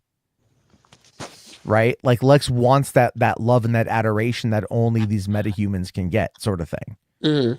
And so there's a lot of that goes into it. There's a lot of that dichotomy between the characters I thought was really good, because Clark is kind of like that lightning rod, that centerpiece, however you want to look at it. Oh, for sure. Yeah. I can definitely see. It's not a spoiler, Music Man. It's not a spoiler. Trust me when I say it's not a spoiler. Try and talk about like the thematical themes. It's not a spoiler. Yeah. It's like, why would Lex do what he's doing? Sort of thing, right? Like, why does he, if you listen to the dialogue in the trailers, he very much adamantly hates Superman. He doesn't view him as a person, sort of thing. Like, it's all ego with him. Yeah. I was surprised too. Like, there was some pretty dark stuff in the movie too that he does. Oh yeah. Yeah. That's what I'm talking about. That one dark thing. I was like, wow, okay, we're going for this. Yeah. Yeah. I thought that was interesting. And again, it's just like, there's stuff there that would have been allowed to kind of like breathe more and everything. But I thought, outside of the pacing, I thought the story was good. I really enjoyed, again, as I said, my main complaint was the marketing. They showed way too much. Yeah, in hindsight, I definitely see where you're coming from, because out of context, it didn't seem like a big deal, but when you have the context, it's like, man, like, they showed a lot of the money shots, for sure. Well, they did, and that's what I'm saying, like, a lot which I get, because a lot's riding on this. They want to sell them the best way that they can, Yeah, but you still have to, I mean, and they did leave some things. Like, I thought, I thought Mr. Terrific was fantastic. Every scene he Yeah, was in was I great. was so surprised. Like I didn't expect him to get as much screen time as he got. Like to me, I felt like that was almost like their way of like pitching, like, yeah, like you should care about this character because we want to do stuff with them. And you should, and hopefully they will, because he was great. I mean, Crypto got way more screen time than I thought. And See, I would Crypto, disagree. I expected more Crypto than what we got. I think what we got was a good amount of Crypto. I would agree. It It wasn't too much. It it was just wasn't the too right amount. much. And I'll tell you this, it's kind of like, how, like, again, the marketing is kind of misleading with some of the stuff, like some of the visuals in the movie, and and everything like that, which is why it's like, you know just because the way they cut, I don't want to say what it is. I'm just not gonna say what it is. But it's like, you're watching it and you're like, okay, and like, Soups is doing his thing, and obviously, like, Lex is just manipulating everything from behind the scenes, which we know from the trailer. And then, but when they start kind of really getting into it, you realize just how involved this Lex plot is, just to get at Superman. Oh yeah. Like it's very elaborate. Like, it's super, like, Like what, it kind of harkens back to like the comics, but also like think about like the original Daughter movie. Like his plan is pretty stupid, but it's really just Well, I think there was like I don't know if you noticed like when they revealed what he was doing with that place, what he was going to turn it into. I'm like, oh, Yeah. that's a cute little reference. Yeah, it's he want it to me, that was also very Superman Returns esque as well. Oh, for sure, yeah. Did you catch the Superman 4 reference? No, I don't think I did. So there's okay, so like, I'll have to tell you. I'll type it because I just don't want to spoil it. But where's the chat? Where's the chat? There we go. Okay.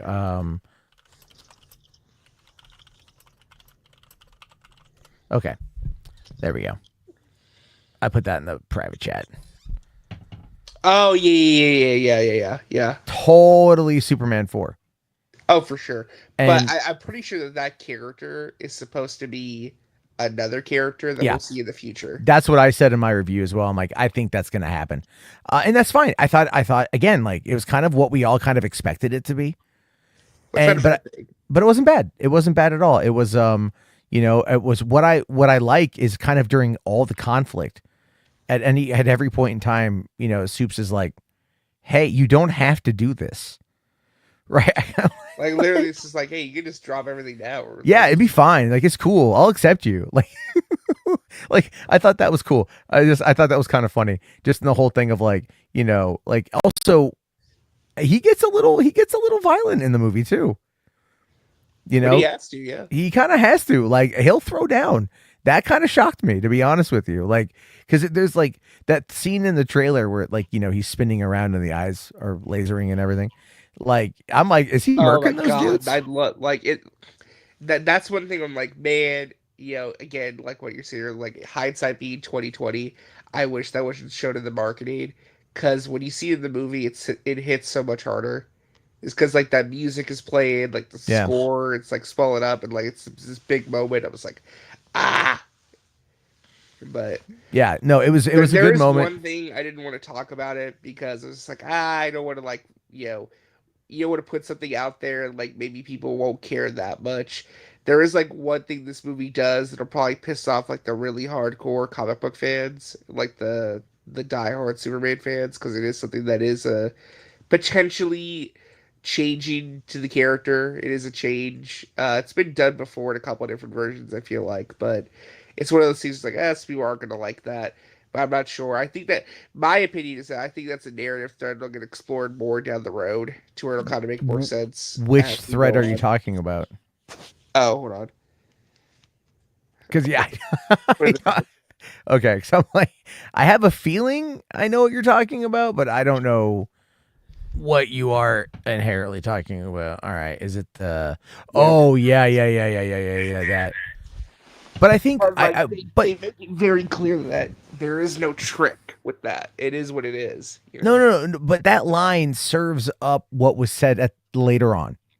Yeah, right. Like, Like, I think, it raises questions about the future movies because there's a character who will appear. Just like, well, do they feel that way about this place? You know? Oh, yeah. Well, I mean, yeah, and based up, yeah, I know what you mean by that. It's so difficult to dance around the subject matter, but that, yeah, Yeah, that it's tough was not to do spoilers. Yeah. that was tough. I think for me, it's also again like because I'd read like I perused the leaks, so like I was like, oh, okay, but it makes sense in context, especially Well, like I think he did. I think he made that creative choice. If it is just the way it is, there's nothing else to it. Yeah, it might be controversial, but I feel like he did it to really hone in the point of what he was trying to say about yeah, it really gender. it really was that. It really was that. I mean, I kind of get all of it, like, but at the same time, it is. I think it was just for the message, just to have the, because what you need to have in every script is an all is lost moment, right?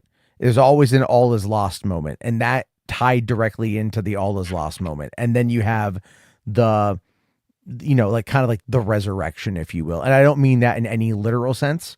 I Well, it's don't more mean so that. like the re-inspiration that happens after he Yeah, finds the kid. yeah. And I Like liked. what that character says to him, kind of like gives him the confidence, to come back strong. Yeah. And I like what followed that in the sense of like, you know, um like making the call, right? I won't say more than that, but that scene was great. Where Um it felt like, oh yeah, he really did inspire these people to do something. well, it was that, and it was like you can't be two places at once, you know? Uh, So like call you got to hard. make that choice. Yeah. But I'll call it, yeah, I'll just say it's what I okay, what did you think of Metamorpho? Cuz I really liked Metamorpho.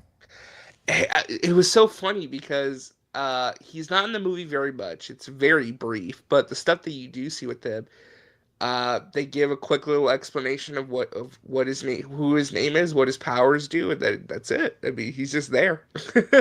I mean, it's a very brief performance that'll probably lead to more stuff in the future, but it's kind of like it's just a he's just a guy. He's Yeah. a guy who has powers. Just like I'm just in this weird situation but he has like a nice little character arc throughout the movie where it's like, yeah, he gets the confidence to maybe be a hero. So Yeah, and yeah, I thought he was really good. the line I, at the end was hilarious, by the way. His yeah, like, yeah, yeah. I thought that was great because you're it feels like such an Anthony Kerrigan thing to say, or if you've ever watched Barry, like a NoHo Hank thing to say, because NoHo Hank is and this awesome. isn't a spoiler when I bring this up, so it's really just done as a joke. But Baby Joey MVP of the movie, right? That maybe that was the only downside, like that sequence in and of itself. It was cool. It was cool, but I was also like, given what was said before The that, baby. you're like, the baby's weird. I don't mind it though. I by that point in time, I was Well, that's totally what I'm saying though. Like this movie, like it does not hold your hand. Like it just these things are just exist. It's just out there. Like yeah, there's a green baby. yeah, no, I mean, well, yeah, yeah, and then there's just little things again, like it's kind of like after 300 years of metahumans, a giant kaiju going through the streets of Metropolis is Mhm. not the end of the Oh, I world wanted to bring this situation. up too. I wanted to know if this was a similar experience for you tonight when you saw it. Um, for us, first off, the lights didn't go out in the theater till like a couple minutes in, which was annoying. The theater manager did not take care of us tonight. Um, but it took a second for people to like really get into the movie. I felt like what was interesting was that I'd say about the first 10 or so minutes, people were engaged. Obviously, nobody was like disliking what they saw, but it was more so just like you got the vibe that everybody was being really quiet. Nobody was really reacting to anything. I was like, Yep, oh, I had the same problem, this is weird. But you but know when that changed?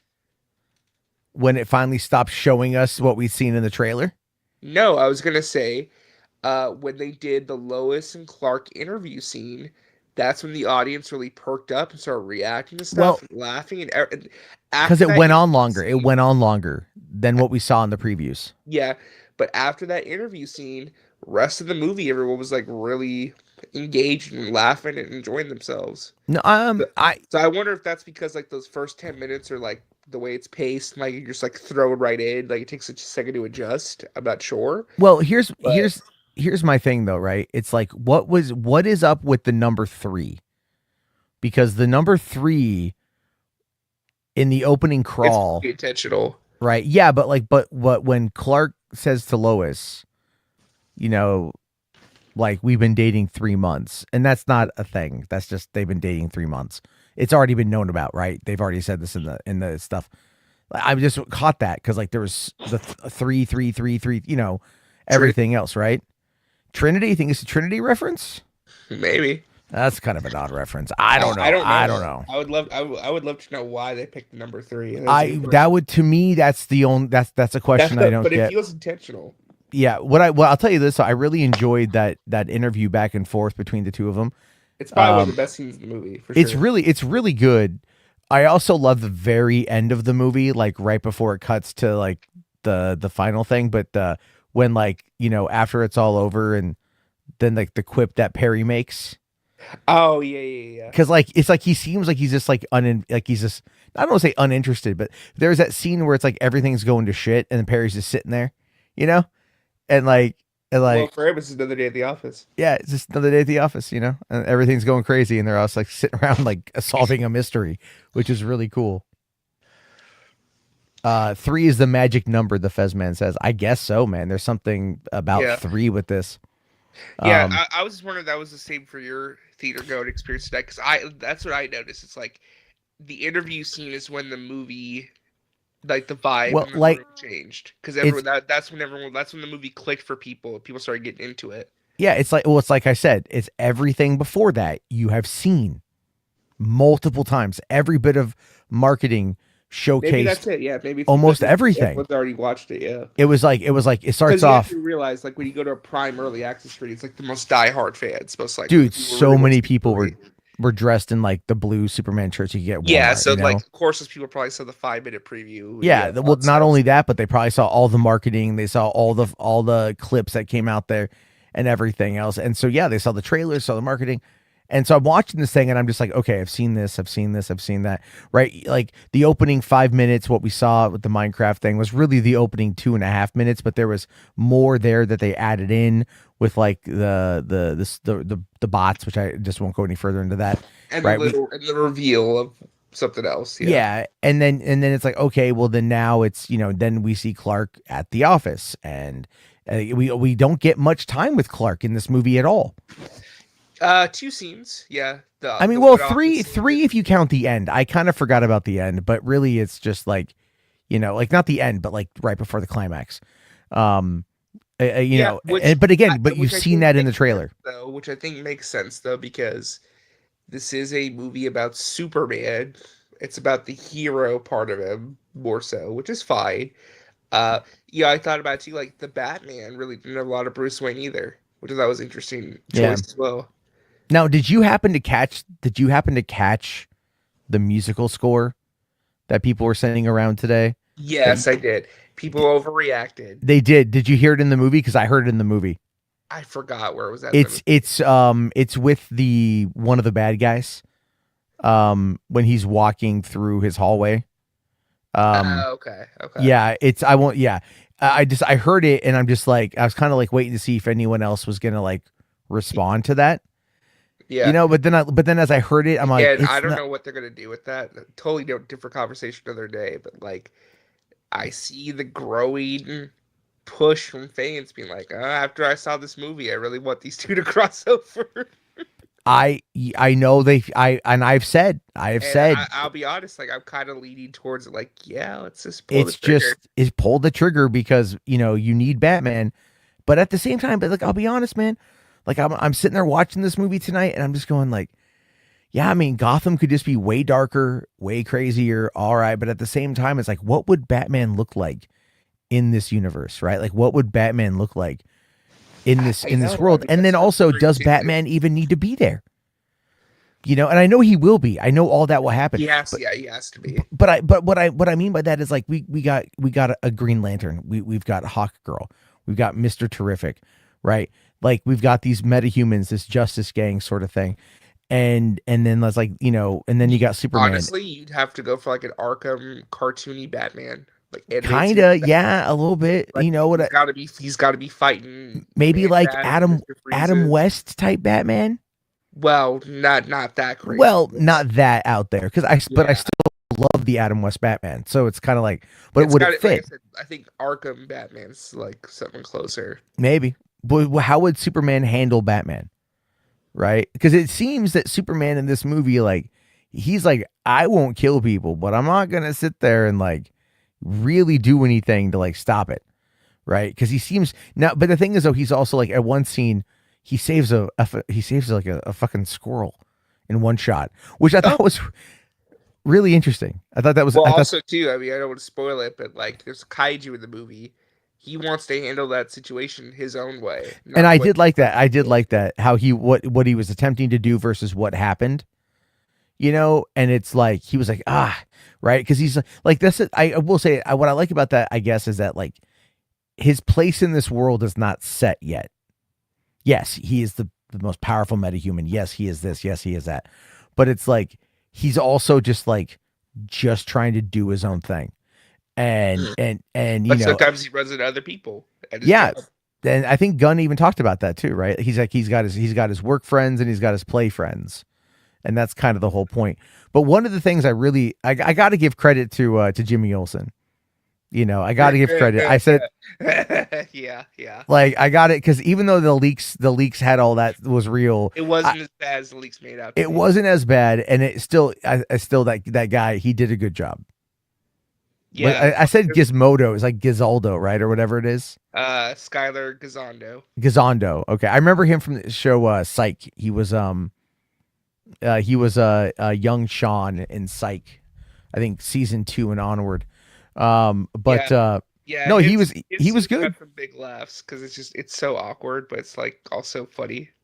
because you're like, well, it would be really funnier if he was gay, but he's not gay. But it'd be really funny if he was gay, you know. But I will say though, that last shot we kind of got of him, right? That little that little smile, you know, like he cares. And I thought that was okay. I thought that was the other thing too, because you don't know if he really cares. Like he cares about his friends, but like you know, That character's just like it's a weird thing with that character because it's like they don't really explain it, but I'm assuming they were probably like exes or something, or like they know each oh other. well, no, they were because like because she's all like, you know, like oh, how's your mom? Because I think your mom is like like my mom. It's like yeah, after you met her the one time, you know, it's like the kind of obsessiveness of it. But Yeah. again, if you look at it through the lens of like every character, where do they wear their heart? I think Oh, that's you know what? I wanted to ask you because I saw.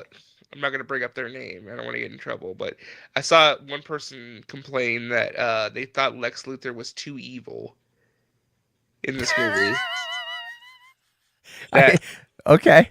I that mean, that he was too evil, and that they wish that he was more relatable. Like they could side with him more. I would love for you to put in the private chat who said that because like even look, I am not the biggest Superman fan. I've made no bones about this. I put it in the private. But chat. even I'm going like, what? Oh, you've got to be kidding me. How? Yeah, I'm shocked by the way that like, person didn't like the movie. In BVS, Lex literally manipulates Batman into trying to kill Superman. And then he manipulates Superman into trying to stop Batman, right? Or by kidnapping Ma Kent. But I guess their point was that his motivations are more understandable.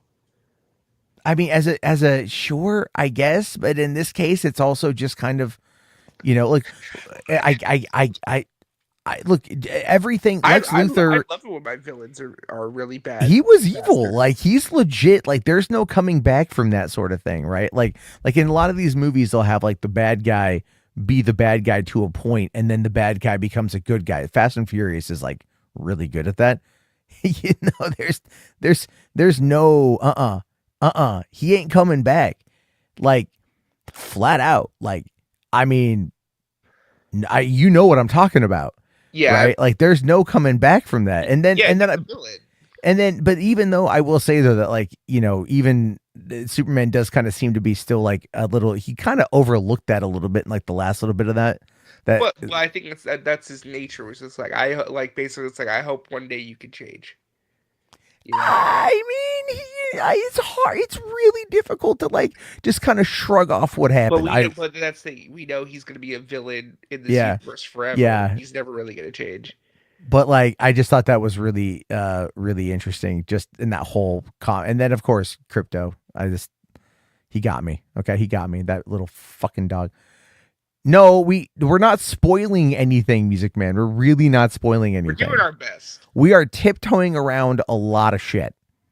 Okay, but I appreciate you coming by anyway, man. Yeah, I'm not trying to spoil nothing. Yeah, we're doing our best, guys. It's hard. Like legit, it's hard to like discuss character moments very vaguely, you know.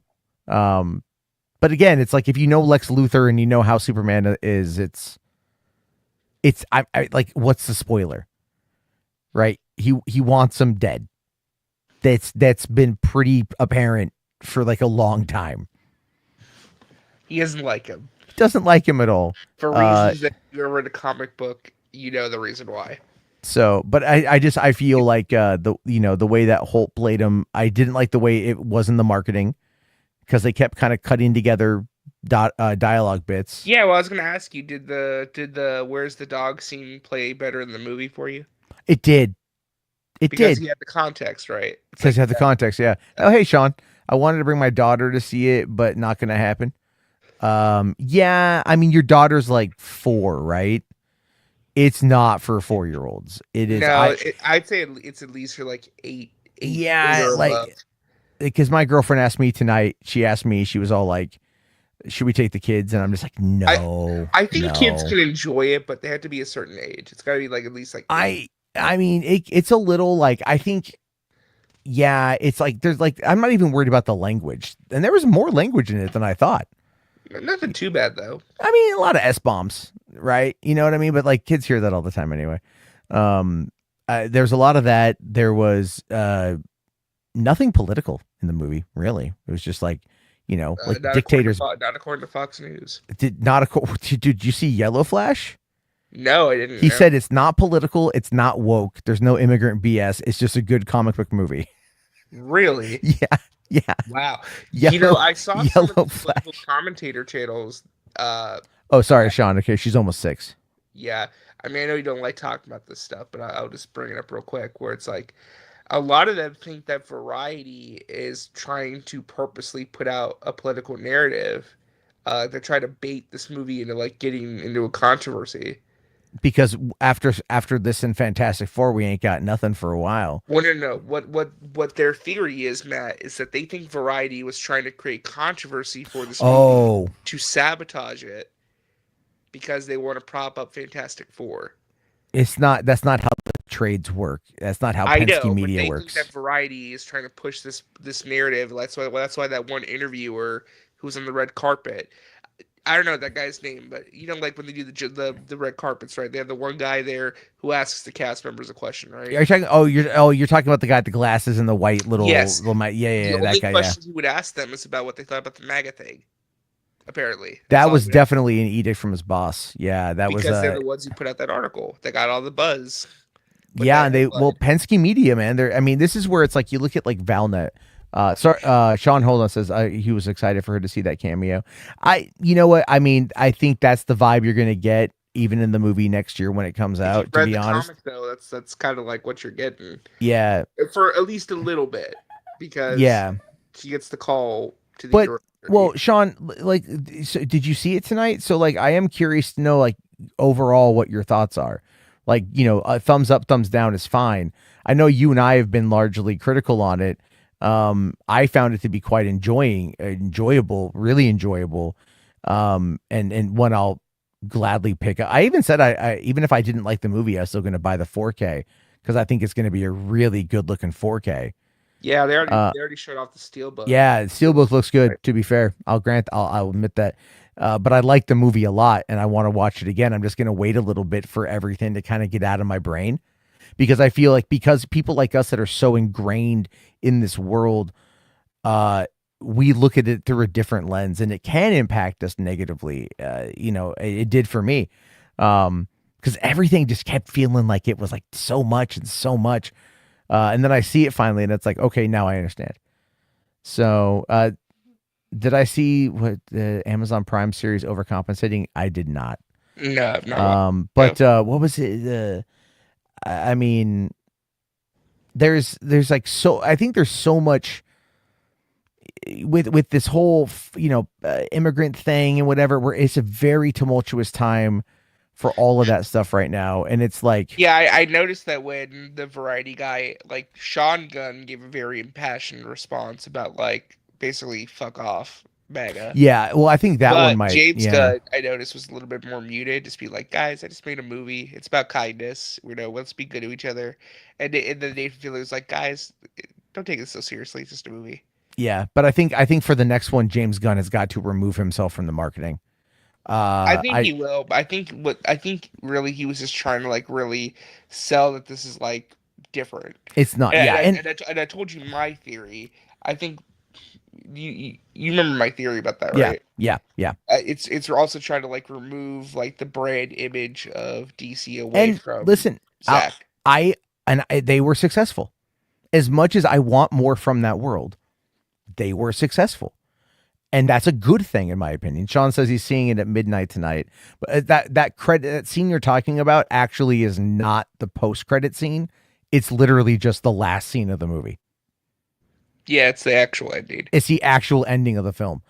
And then when I first saw that, because I saw that today too, without context, and I was kind of like, really? Okay. All right. And then I see it with context, and I'm all like, okay. I laughed my ass off, and I'm gonna lie. I'm talking about what happens right after that. Oh yeah, because I enjoyed the banter. Yeah. I enjoyed that, but at the same time, I mean, like Alan Tudyk is straight up K2SO in this movie. Like, there's no denying that, and that's okay. I liked, I wouldn't mind seeing more from that. I mean, the whole back into the fray line now makes more sense, and because of the way they set up that whole thing. Again, the marketing is just finally, just get them the F out of the way, and we get to see something that. Yeah, I think the thing is the marketing is they really just wanted to push this movie as hard as they could. Definitely. I think also it's a learning curve too because it's a brand new studio doing their marketing, so it's also Well, you've got the co-head is the writer, director, producer. But like also, lead architect. Also, one of the issues that their marketing department head, like the Warner Brothers marketing guy, left beginning of this year. So also too, it's like you have new people coming in too, probably have their ideas for what they think needs to be done for marketing as well. I mean, a movie like this, like how do you market Superman? Like, no, we saw an ad for it. There was an ad for the movie ahead of time, but it was like a little boy puts on a red cape and starts like doing nice things for like the people around. Oh yeah, that was the Amazon. Yeah, the little Amazon video. Yeah, and I'm like, all right, that was a cute little video. That's a cute little video. Yeah, they played that before the movie too. Yeah, that was a cute little one. Did you and get I'm any like, trailers by the way? Cat in the Hat. We got actually what was funny. We got Fantastic Four and we got Cat in the Hat.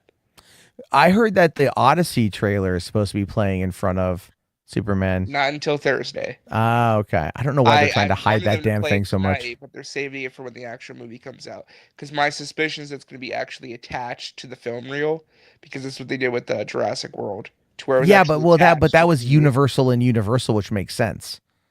Generally speaking, they don't do that for studios that don't. Yeah, maybe it won't be attached. It won't be attached, but like if they have the digital file, they'll throw the digital file on. The way that they described is that all IMAX showings for the next like probably 2 weeks for Superman will have the Odyssey trailer. So okay, I think it's because like he's shooting the whole movie in IMAX. Yeah, so I think IMAX might be shot entirely with IMAX. Yeah, they're going to be pushing that real hard. I mean, just like they said that the guy who runs IMAX is all like, "Oh, they're shooting Dune Part 3 on IMAX," and then it's like, no, we're shooting part of the movie with the IMAX cameras, but then probably this movie, large majority of it, but not the whole movie. Yeah, and I'll tell you this though, it's like this movie, the IMAX. I mean, like it was good, but it wasn't. I don't know. Maybe the IMAX where I'm at is not good. It just felt like a bigger screen, like The Yeah, sound. it wasn't completely necessary. No, it was. It didn't feel the sound didn't boom. It didn't feel like I was like. But again, at the same time, I was just sitting there, It could be the just quality of the theater too. yeah. Well, the screen I think needed to be cleaned. Because I'll be honest, like I don't want to go on a rant, but like my local area, we only have AMC and then a Santikos, Grade, Amstar. I love the one AMC, which is a dine-in theater. It's fantastic. I love that theater. It's very nice, well kept, good seating. Uh, they have a Prime theater. Prime is like AMC's version of Dolby, I guess, or whatever. I don't know what Prime is exactly, how they describe it. There's only one IMAX theater in my area, but just you know, it's still got stadium seating. It's not very well kept together. I feel like they could do a lot more and they could invest in it and actually upgrade it, but they don't. And I get frustrated because one of our AMCs infamously closed down a few months ago. One of the big movie theaters in our area is now gone. And it's because they didn't keep up with it. They never upgraded the theater. They never upgraded the seats. They just let it just die. And I'm worried that they're going to kill this IMAX theater because it's not in a great area in terms of like businesses. A lot of businesses have closed down over there because the rent's too high in the tenant area. And I'm looking at that movie theater. I'm just like, guys, like AMC, like this could be a great theater if you just invest the money and upgrade the damn place. But I don't know if they're going to. Well, I mean, what was it And it's the between? only IMAX theater in my area. Like if that Yeah. place closes, I don't get IMAX movies anymore. That's it. Well, it's I don't think it's going to close. They're investing heavily in large premium formats. Between Cinemark, AMC, and Regal, they're I think That's dropping why about. I'm hoping, praying that they'll just announce, hey, we're gonna close this place for a little bit to like upgrade it. Yeah, well, I mean, they want to get through the summer season and probably wait till Avatar, like right, like they'll do that around maybe September, October, or get it done before November. But they really are going to want IMAX for the Avatar. But no, the three main chains are in dropping like $2 billion to like renovate theaters. The theater I was at tonight, But you know where I live though. I just feel like our market's not valued. dude, I live south of Seattle, north of Portland. I ain't got shit here. I got the Regal I saw the theater at tonight. The screen looked kind of dirty, like they hadn't cleaned it in a while. The seats are still stadium, which is nice, right? But it's not the same as. I don't hate stadium seating, but But I'm it's not nice stadium seating. yeah, Like it's it's like I'm used. dilapidated, like rough, like not leather material, but what's the other like cushiony material? Yeah. And Yeah. I mean, I'm used to I go to the Cinemark, which is closer to my house, and that's got the recliner seats and everything to put my feet up and enjoy the movie. This didn't have that. So I'm glad it was, only 2 hours, right? Because I remember when I saw Avatar there a couple of years back, took my dad to the remaster that they put out, and it was like, fuck, dude, like I'm feeling it after a while. And then we went to a Cinemark XD to see it, Avatar 2, and that was like nice reclinable seats, very comfortable, had a good time. And it's like it's and I the thing is like I was telling my daughter about this because yesterday we were up in this little town. I had to go to this tiny ass town north of here because my company they work with a doctor up there to do physicals, and she's like lenient. So very nice in like her mid 70s. Anyway, I had to go back up there yesterday to drop something off. Well, right around the corner is an old like 4-screen theater in this town. Total single story, like rundown ass theater. And like all I wanted to do was like just get the girls like going and see a movie. Cause like as nice as those new theaters are, I don't know if you've ever had like a lot of the smaller theaters and like if you grew up around anything like that. Cause like I had that as a kid, you know. Yeah, growing up there, I remember there was like a dollar theater I went to a couple of times. Those are just like those are totally different in the sense of being they're fun in a different way, right? Like they're just fun in a different way. Because like when I was a kid, like we had in my town, we had like the big theater, the big it was Act 3 at the time before it became Regal, and they had I want to say 14 screens. Our THX auditorium held 650 people. Right? Like that's how big that damn screen was. 650 people. Try cleaning that during the summer. Fuck that. That was my first theater job, was working there. But we had a smaller little 8 screen by the mall. And then we had a little single screen in town that would always do kind of older movies and shit. Then we had a second run theater on the other side of town. I mean, dude, I'd go there all the time. There's like when I worked at the movie theaters for that summer, I could go to any of the Act 3 theaters, and they had a whole bunch in the area. So like, we would just bomb around to like different theaters and like go see whatever we wanted to go see. You know, there was one night we go see it was Small Soldiers had come out. I love that movie. So we go to this theater on one side of town. We start watching the movie. We get in for free, by the way. So it's like, cause I can just, use my paycheck stub to get us in.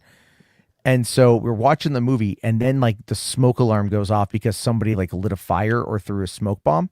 Oh, Jesus. So I'm like, oh shit. Cause the movie, they weren't going to like restart the movie. This was like the last show of the night.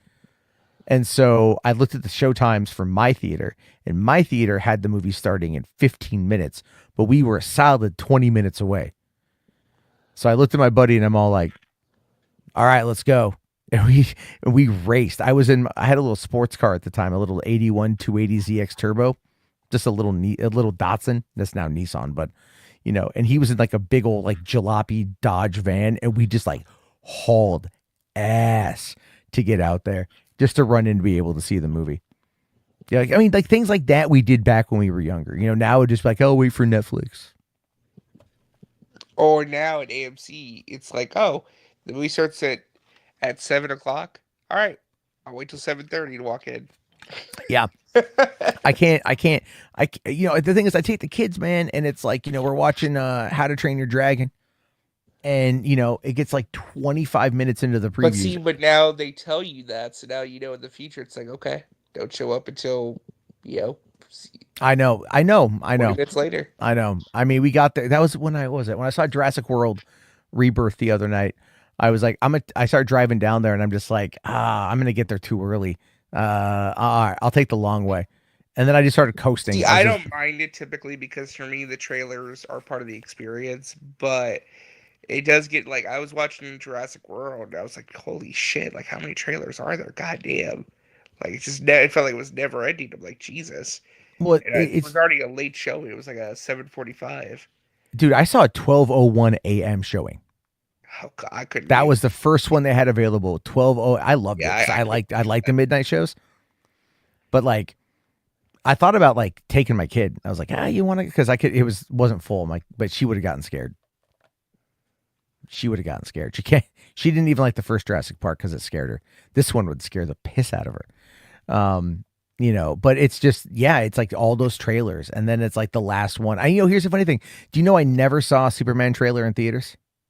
That's shocking because I got a bunch. I have not seen, one. I saw the Superman trailer in front of, you had the Minecraft preview. I saw it in front of Lilo and Stitch, and I think Mission Impossible. We didn't get it in front of Lilo and Stitch. We didn't get it in front of How to Train Your Dragon. I didn't get it in front of Jurassic World. Oh, that's what it was. Yeah, I saw it 3 times. Said Lilo and Stitch, Mission Impossible, How to Train Your Dragon. I thought it was kind of crazy that I did not see those there. I was like, wow. It's also like you, but it's also, I have not seen F1 trailer at all. I've got the F1 trailer a bunch too. You saw it though, didn't you? Yeah, I did. It's really good. Yeah. Well, see, I know everyone keeps telling me that it's like, it's like, was it, Top Gun Maverick? Yeah. I'm like, all right, I'll do at some point. But I thought it was kind of funny. It's just like how like sometimes you just don't see this kind of stuff, So, I mean, but theaters again, there's no one's paid. Like the reason why they put the trailers on there is to like get you to go buy concessions. That's legitimately it. They have ads, but it's all those. I think AMC's doing one premium ad now. What they say, whatever the premium's going to be, like a 2 to 3 minute thing. It's just, I don't know, just a waste of fucking time. Premium? You mean? Yo, that's what they're, okay, so AMC just announced that starting last week, they're doing they have one premium ad. That's like the premium ad slot on top of there. Because sorry, hold on, my mic cord. Do you mean like a premium format, like to advertise? No, IMAX? no. It's a when they say premium ad, it is a direct placed ad that is going to then have the maximum impact. So like right before the movie starts. Oh, okay. And that's why they're saying they're going to be adding on up to Isn't it 30 typically minutes. always like a Coca-Cola commercial?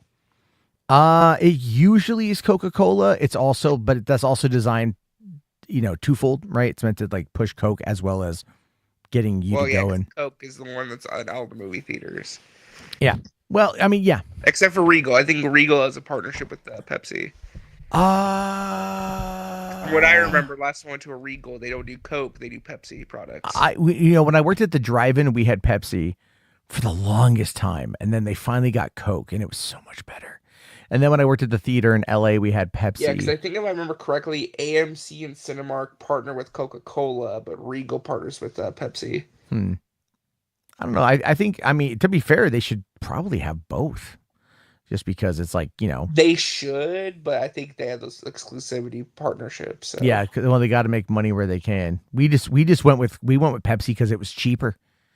The I think drive-in. that's why Regal does it too, to save money. But then Pepsi ended up charging us more money, so they went to Coke, and then we ended up getting what was it? We had a Fanta, orange Fanta. That's bad news. Buy any Superman popcorn buckets or? I did not. I did get a large popcorn. A Regal or a Cinemark? I went to a Regal because they had the IMAX. The Heat Vision one.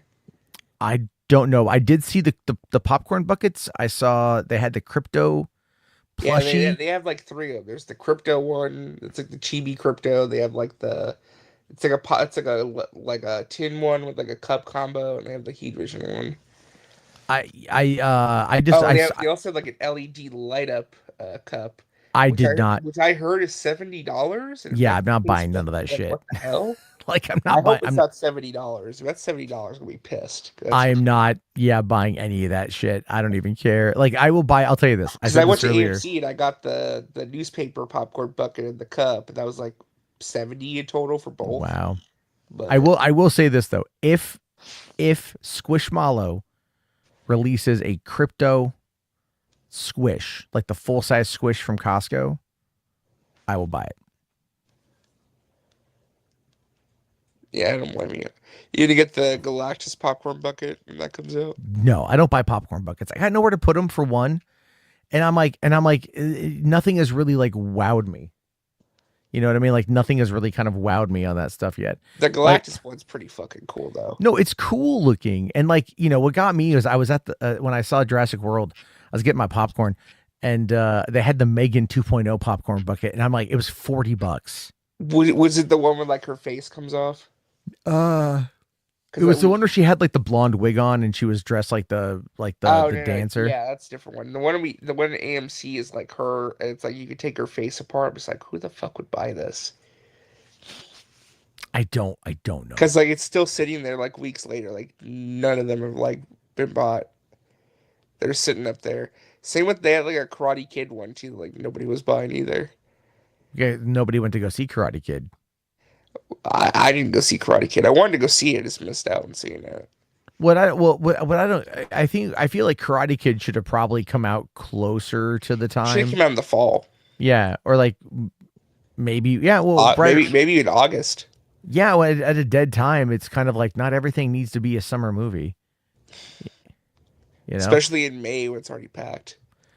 Well, yeah, that's kind of the whole point. Is that it's very difficult, to determine during this time of year when it's going to blow up, when something is going to do really well. Like you just don't know. The long range tracking doesn't always work. I mean, look at the Flash from a couple of years ago. Yeah, that's why I'm nervous about this weekend. Well, I mean, like Deadline is reporting it, the last thing I saw was like anywhere from 90 to like 150. And I'm like, guys, that's like a huge range. Yeah. I think the last one I saw is that DC and Warner Brothers are being pessimistic and just keeping it at 100 million internally, but they're thinking it could go as high as 130. But some people are saying, oh no, 150, 160. I'm like, I don't know if it's gonna be 150, 160. There are a lot of people online that like to gas this shit up. You know what I mean? Oh, for sure. And but so I hate that because like I wish people would be more realistic so we don't get those that negative talk of like, oh, clearly you're disappointed from the production. It's like, well, no. If it, I think if it opens to at least 100 million, that's a win. Given where things are at, given the circumstances, like 100 million domestic, like that's a Yeah. win. I mean, but it doesn't have the holiday weekend. It doesn't have. It's just, I mean, but again, like whatever Jurassic World second weekend is gonna pull in, and there's good Yeah, word of mouth the on one to that. keep an eye- yeah, that's the one to keep an eye on for sure. You know, even look, the movie. I agreed with your sentiment that it definitely needed like another Passover with the script. There's the first 30 minutes of that movie could have been trimmed down a little bit, I think. Yeah. But like the Altoids, like fucking cut that, Jesus. But I really liked Jurassic World Rebirth. I did. I wish I liked it. I just the characters and the story I just could not get into. It got me, like it started getting me as it went along. Because I felt like the movie was caught between two different identities. It's like you have the one plot, which is about these mercenaries who are trying to get this dinosaur DNA because they're hired to do a job. Okay. Then you have the subplot with the family. And I'm like, these don't mesh very well together because, like, you're not able to effectively explore any of these characters enough to make me invested. You should have picked one or the other.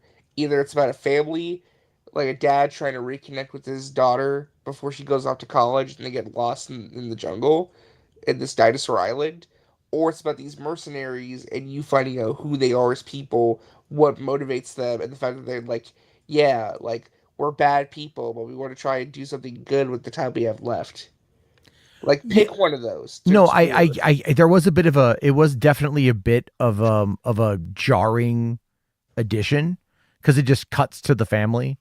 Right. But at that point, like just from a screenwriting boyfriend character, oh my god. No, dude, fucking Xavier became GOAT by the end. Just saying. Like you got to admit, bit, like, but like god damn, he was annoying. He was definitely annoying, but as soon as she fell off the boat, man, he didn't even hesitate. Right. And like he didn't back off. That was the best part. That was the best part of the movie, but he was still annoying as shit afterward. Oh no, that scene where he's taking a piss. Oh, that scene was so good. That scene was so. It was so that like. Scene made me laugh because it's like it's so stupid. I mean, it was fine, but I was like, God damn, this is so stupid. It was stupid, but like just the exhale and then the piss. I thought that was fucking funny. Laughed my ass off at it. But by that point in time, I was already in. You know, because like I grew up with this, so it's gonna hit from a different perspective, a different. There was stuff I liked in the movie too. Like the dinosaur stuff is all cool. Although I did feel like the Titanosaurus, I'm like, you're trying way too hard to like call back to the original. It's like we get it. It's the majesty. It's the wonder. Yeah, but it doesn't hit the same way. It just doesn't. Like you're trying to make it seem like wonderful and emotional. It's like it doesn't hit the same, man. It was. I think it was supposed to showcase like the first bit of a relationship between him and Scarlett Johansson a little bit, because like there was some flirting that was going on a little bit. Yeah, but they didn't even do anything with that. Well, I mean, it's so they couldn't commit to it. It's well, but here, check this out though, right? So that actor is openly gay. Oh yeah, Jonathan Bailey, yeah. And I, you know, again, I ain't no shade, right, at all, but it's like, are you going to be able to now to sell a trilogy where they end up hooking up because they got some chemistry?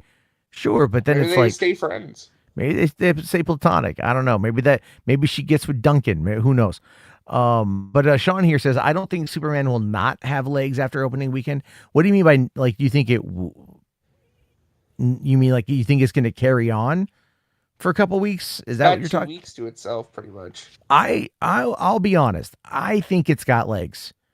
I don't know how rewatchable it is, but I do think that there's going to be like, because again, there's no real like wow moment that you didn't see in the previews, you know, but I think that there might be enough there to like, I think it should have come out around fucking Father's Day, dude. You know, like it would have been a movie, I think, on that front.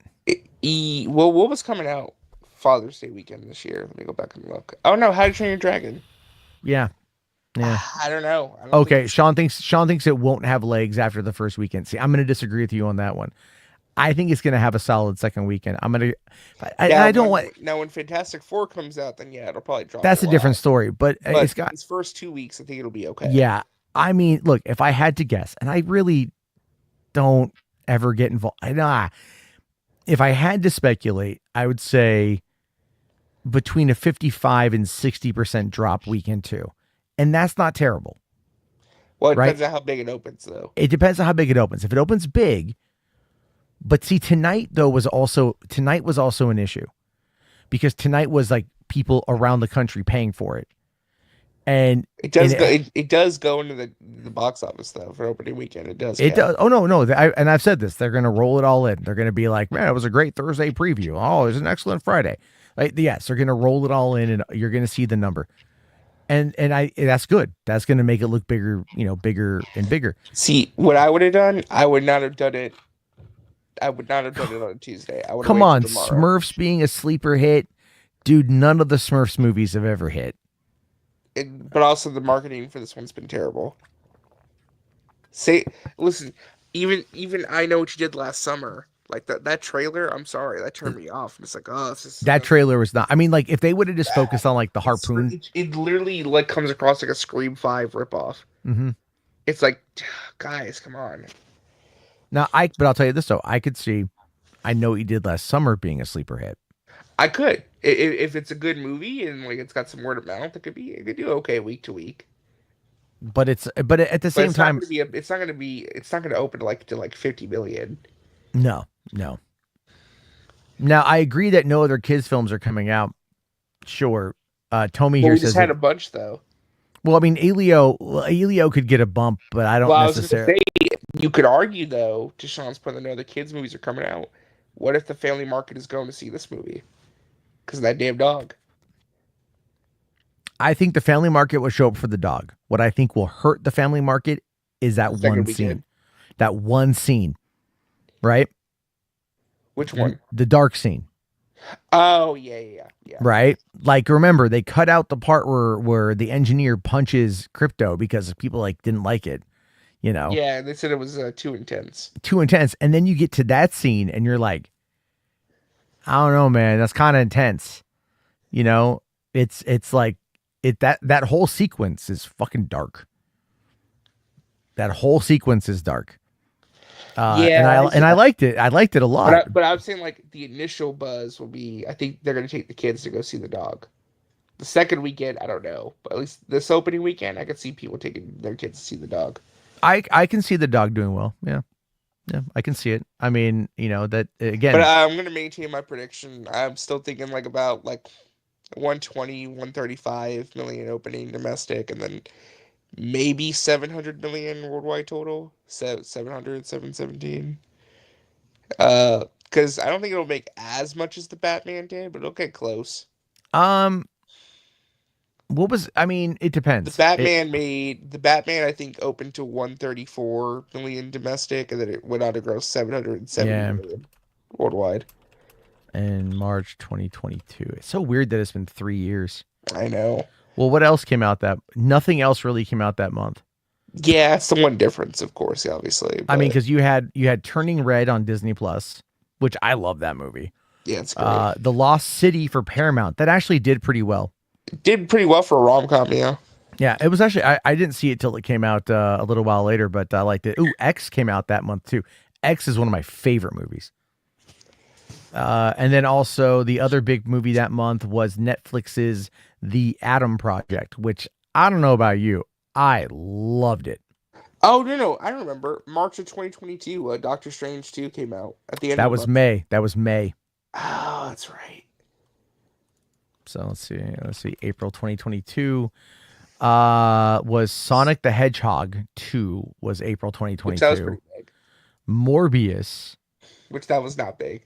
No. Well, I mean, online it kind of was. The Bad Guys. The first one? Yeah. Still have to watch it. I've never seen it. It's actually pretty good. Michael Bay's Ambulance. It's not that big. The Unbearable Weight of Massive Talent with Nick Cage. Oh, God. The third Fantastic Beasts movie. Came out in April? Came out in April of 2022. I totally forgot that came out in April. That's crazy. No one ever saw it. And so that was kind of different circumstances because it was also released by itself in March, and it's also a spring blockbuster versus a summer one. Yeah, because look at May. May was Doctor Strange in the Multiverse of Madness, Top Gun Maverick, Everything Everywhere All at Once, and I mean you had the Bob's Burgers movie, but that was more kind of whatever. Marmaduke, God, I That was watched that. Netflix. I watched it. Let me die. I'm Yeah, I mean, like, so yeah, I mean, Batman really kind of had a lot of time to itself, yeah, and it's Batman, but but you could argue that maybe the rising tide will lift all ships. well, I mean, like, the box office is down from like last year, Yeah, right? I mean, no, which is But crazy. it's not. No movie so far this year has made $1 billion. Minecraft. No, has not made $1 billion. What? Gotten close, but it's not $1 billion. It 954. Wow. yeah. Lilo and Uh, Stitch also is not going to make $1 billion. It got close. Not going to hit it I though. mean, like for $100 million fucking box office or budget, that ain't bad. No, of course. Let's see here. What does it do? What's that now? 975 worldwide. It's the closest, Yeah. Wow. It's pretty crazy because typically by this time we would have $1 billion movie for the year, but we have not yet. I don't think we're going to get one until possibly Avatar, which that's a little scary. That's a little spooky. But it's Jimmy Cameron's world and we're just living in it, I guess. Yeah, Avatar definitely a $2 billion movie. I don't know if it's gonna do. I think it might do over 2 billion definitely, but let's see. I don't think it's gonna do as much. Okay, so I'm looking up what's it called? The Jurassic World Rebirth right now. Mm. So yesterday it did 11 million. Is that good? Yeah, for a Monday. It did 30 million for Wednesday, 20, and that's whatever preview screenings the night before, 25 million on Thursday, 26 million on fucking Independence Day, which is crazy because that's usually a dead day. Then Saturday it did 36, and then another 28 on Sunday, and then 11 million on Monday, giving it a total domestic gross of 160 million almost. And then 174 million, almost 175 million worldwide, giving it international, giving about $334 million so far. So, I mean, like, is it going to hit a bill? Probably not. I don't think anyone's expecting this one. Is it going to end up doing? Is it going to end up doing well enough to like warrant a sequel? Yeah. But it all really depends on what the second weekend brings. For sure. So I'm kind of curious to see how that's going to go.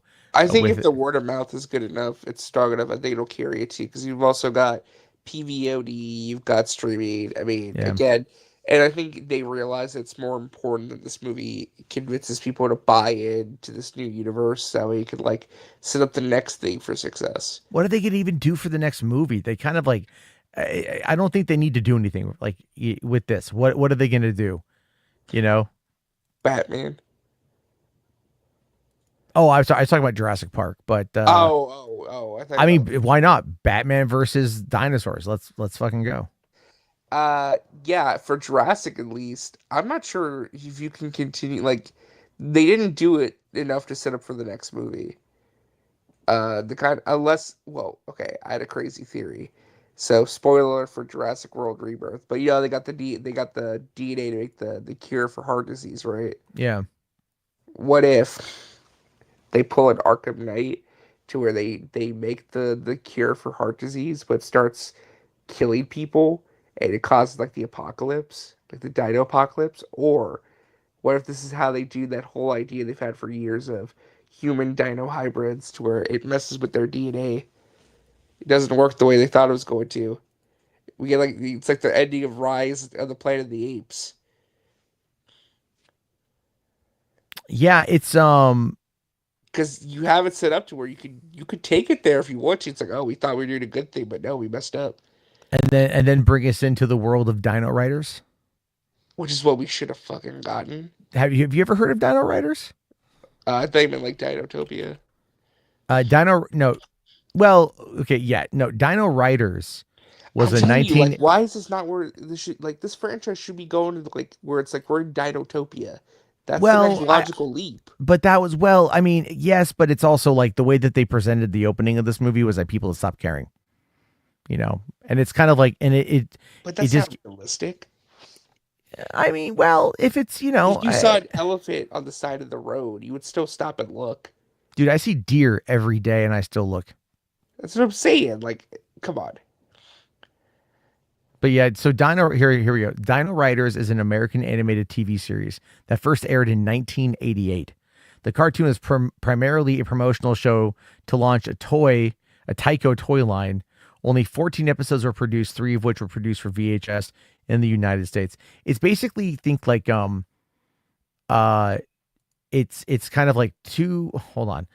So the series focuses on a battle between the Valorians and the Rulons on a prehistoric Earth. The Valorians were a superhuman race, while the Rulons comprised of several types of humanoid animals. Both races came from the future, but were transported back in time to the age of dinosaurs. Once on Earth, the Valorians befriended dinosaurs, while the Rulons brainwashed them. And they end up battling. So, it was Peter Cullen voiced one of the main guys. That's cool. Steven Dorff, like that Steven Dorff was the youngest of the Dino Riders. Wow. So it was. I remember watching this as a fucking kid. It was basically, imagine, like, I'll just try to bring up a fucking thing here, give you an idea what I'm talking about. All right. I got to get to bed too. It's after 3:00. My daughter's still awake. She's got it's summer break, but she still needs to go to bed. Okay, hold on. Open a new tab. All right. Okay, here we go. So this is kind of the premise they sold us on. So basically, it was like each side. I've seen this before. Yeah, befriends dinosaurs, and then they put like rocket launchers on them. I've seen this artwork before. I've seen. Yeah, I didn't know that. I had the toys. See, but like, this is what Jurassic World should be evolving into. Where it's like, like we have dinosaurs are the dominant species. Humans are like on like going extinct or something. Like that would be more interesting. Like, why are we not going this route? I think in many ways it has a lot to do with like they want some form of realism. I mean, you can't just make the dinosaurs like Kingdom of the Planet of the Apes. I think they would go like, that's a little bit too far. But I don't know. I mean, like, they have an idea, but I do need to go, man. I got to go to the bathroom and I got to get to sleep. Yeah, I'm tired too. Yeah, it was let's see here. Missiles mounted on velociraptors. Hell yeah. They tried to develop it using dinosaurs as weapons of war, but didn't make that development. There was also that scrapped idea of like the human dino hybrids. Well, because that was like the whole cloning thing, like in the last movie. Human dino hybrids. That's the next step if they don't do the apocalypse. I don't know. I mean, listen. Despite everything, where else do you go? No, that's what I'm talking about. It's like Hollywood likes to make money, obviously. But despite everything, we've got the original films, which I love. We got the Jurassic World films, which I've only seen the first 2, but I like them. You got, I mean, more dinos is cool. Plus, we had the raft scene in Rebirth, and I've been waiting 30 years for that. So I was very happy with it. But yeah, I'm going to go blackout because I've been out for 4 hours. Yeah. I've drinking 2 liters of water sitting here. I have got to go to the bathroom. Very good. All right. Good night, everybody. I'll see you. Bye.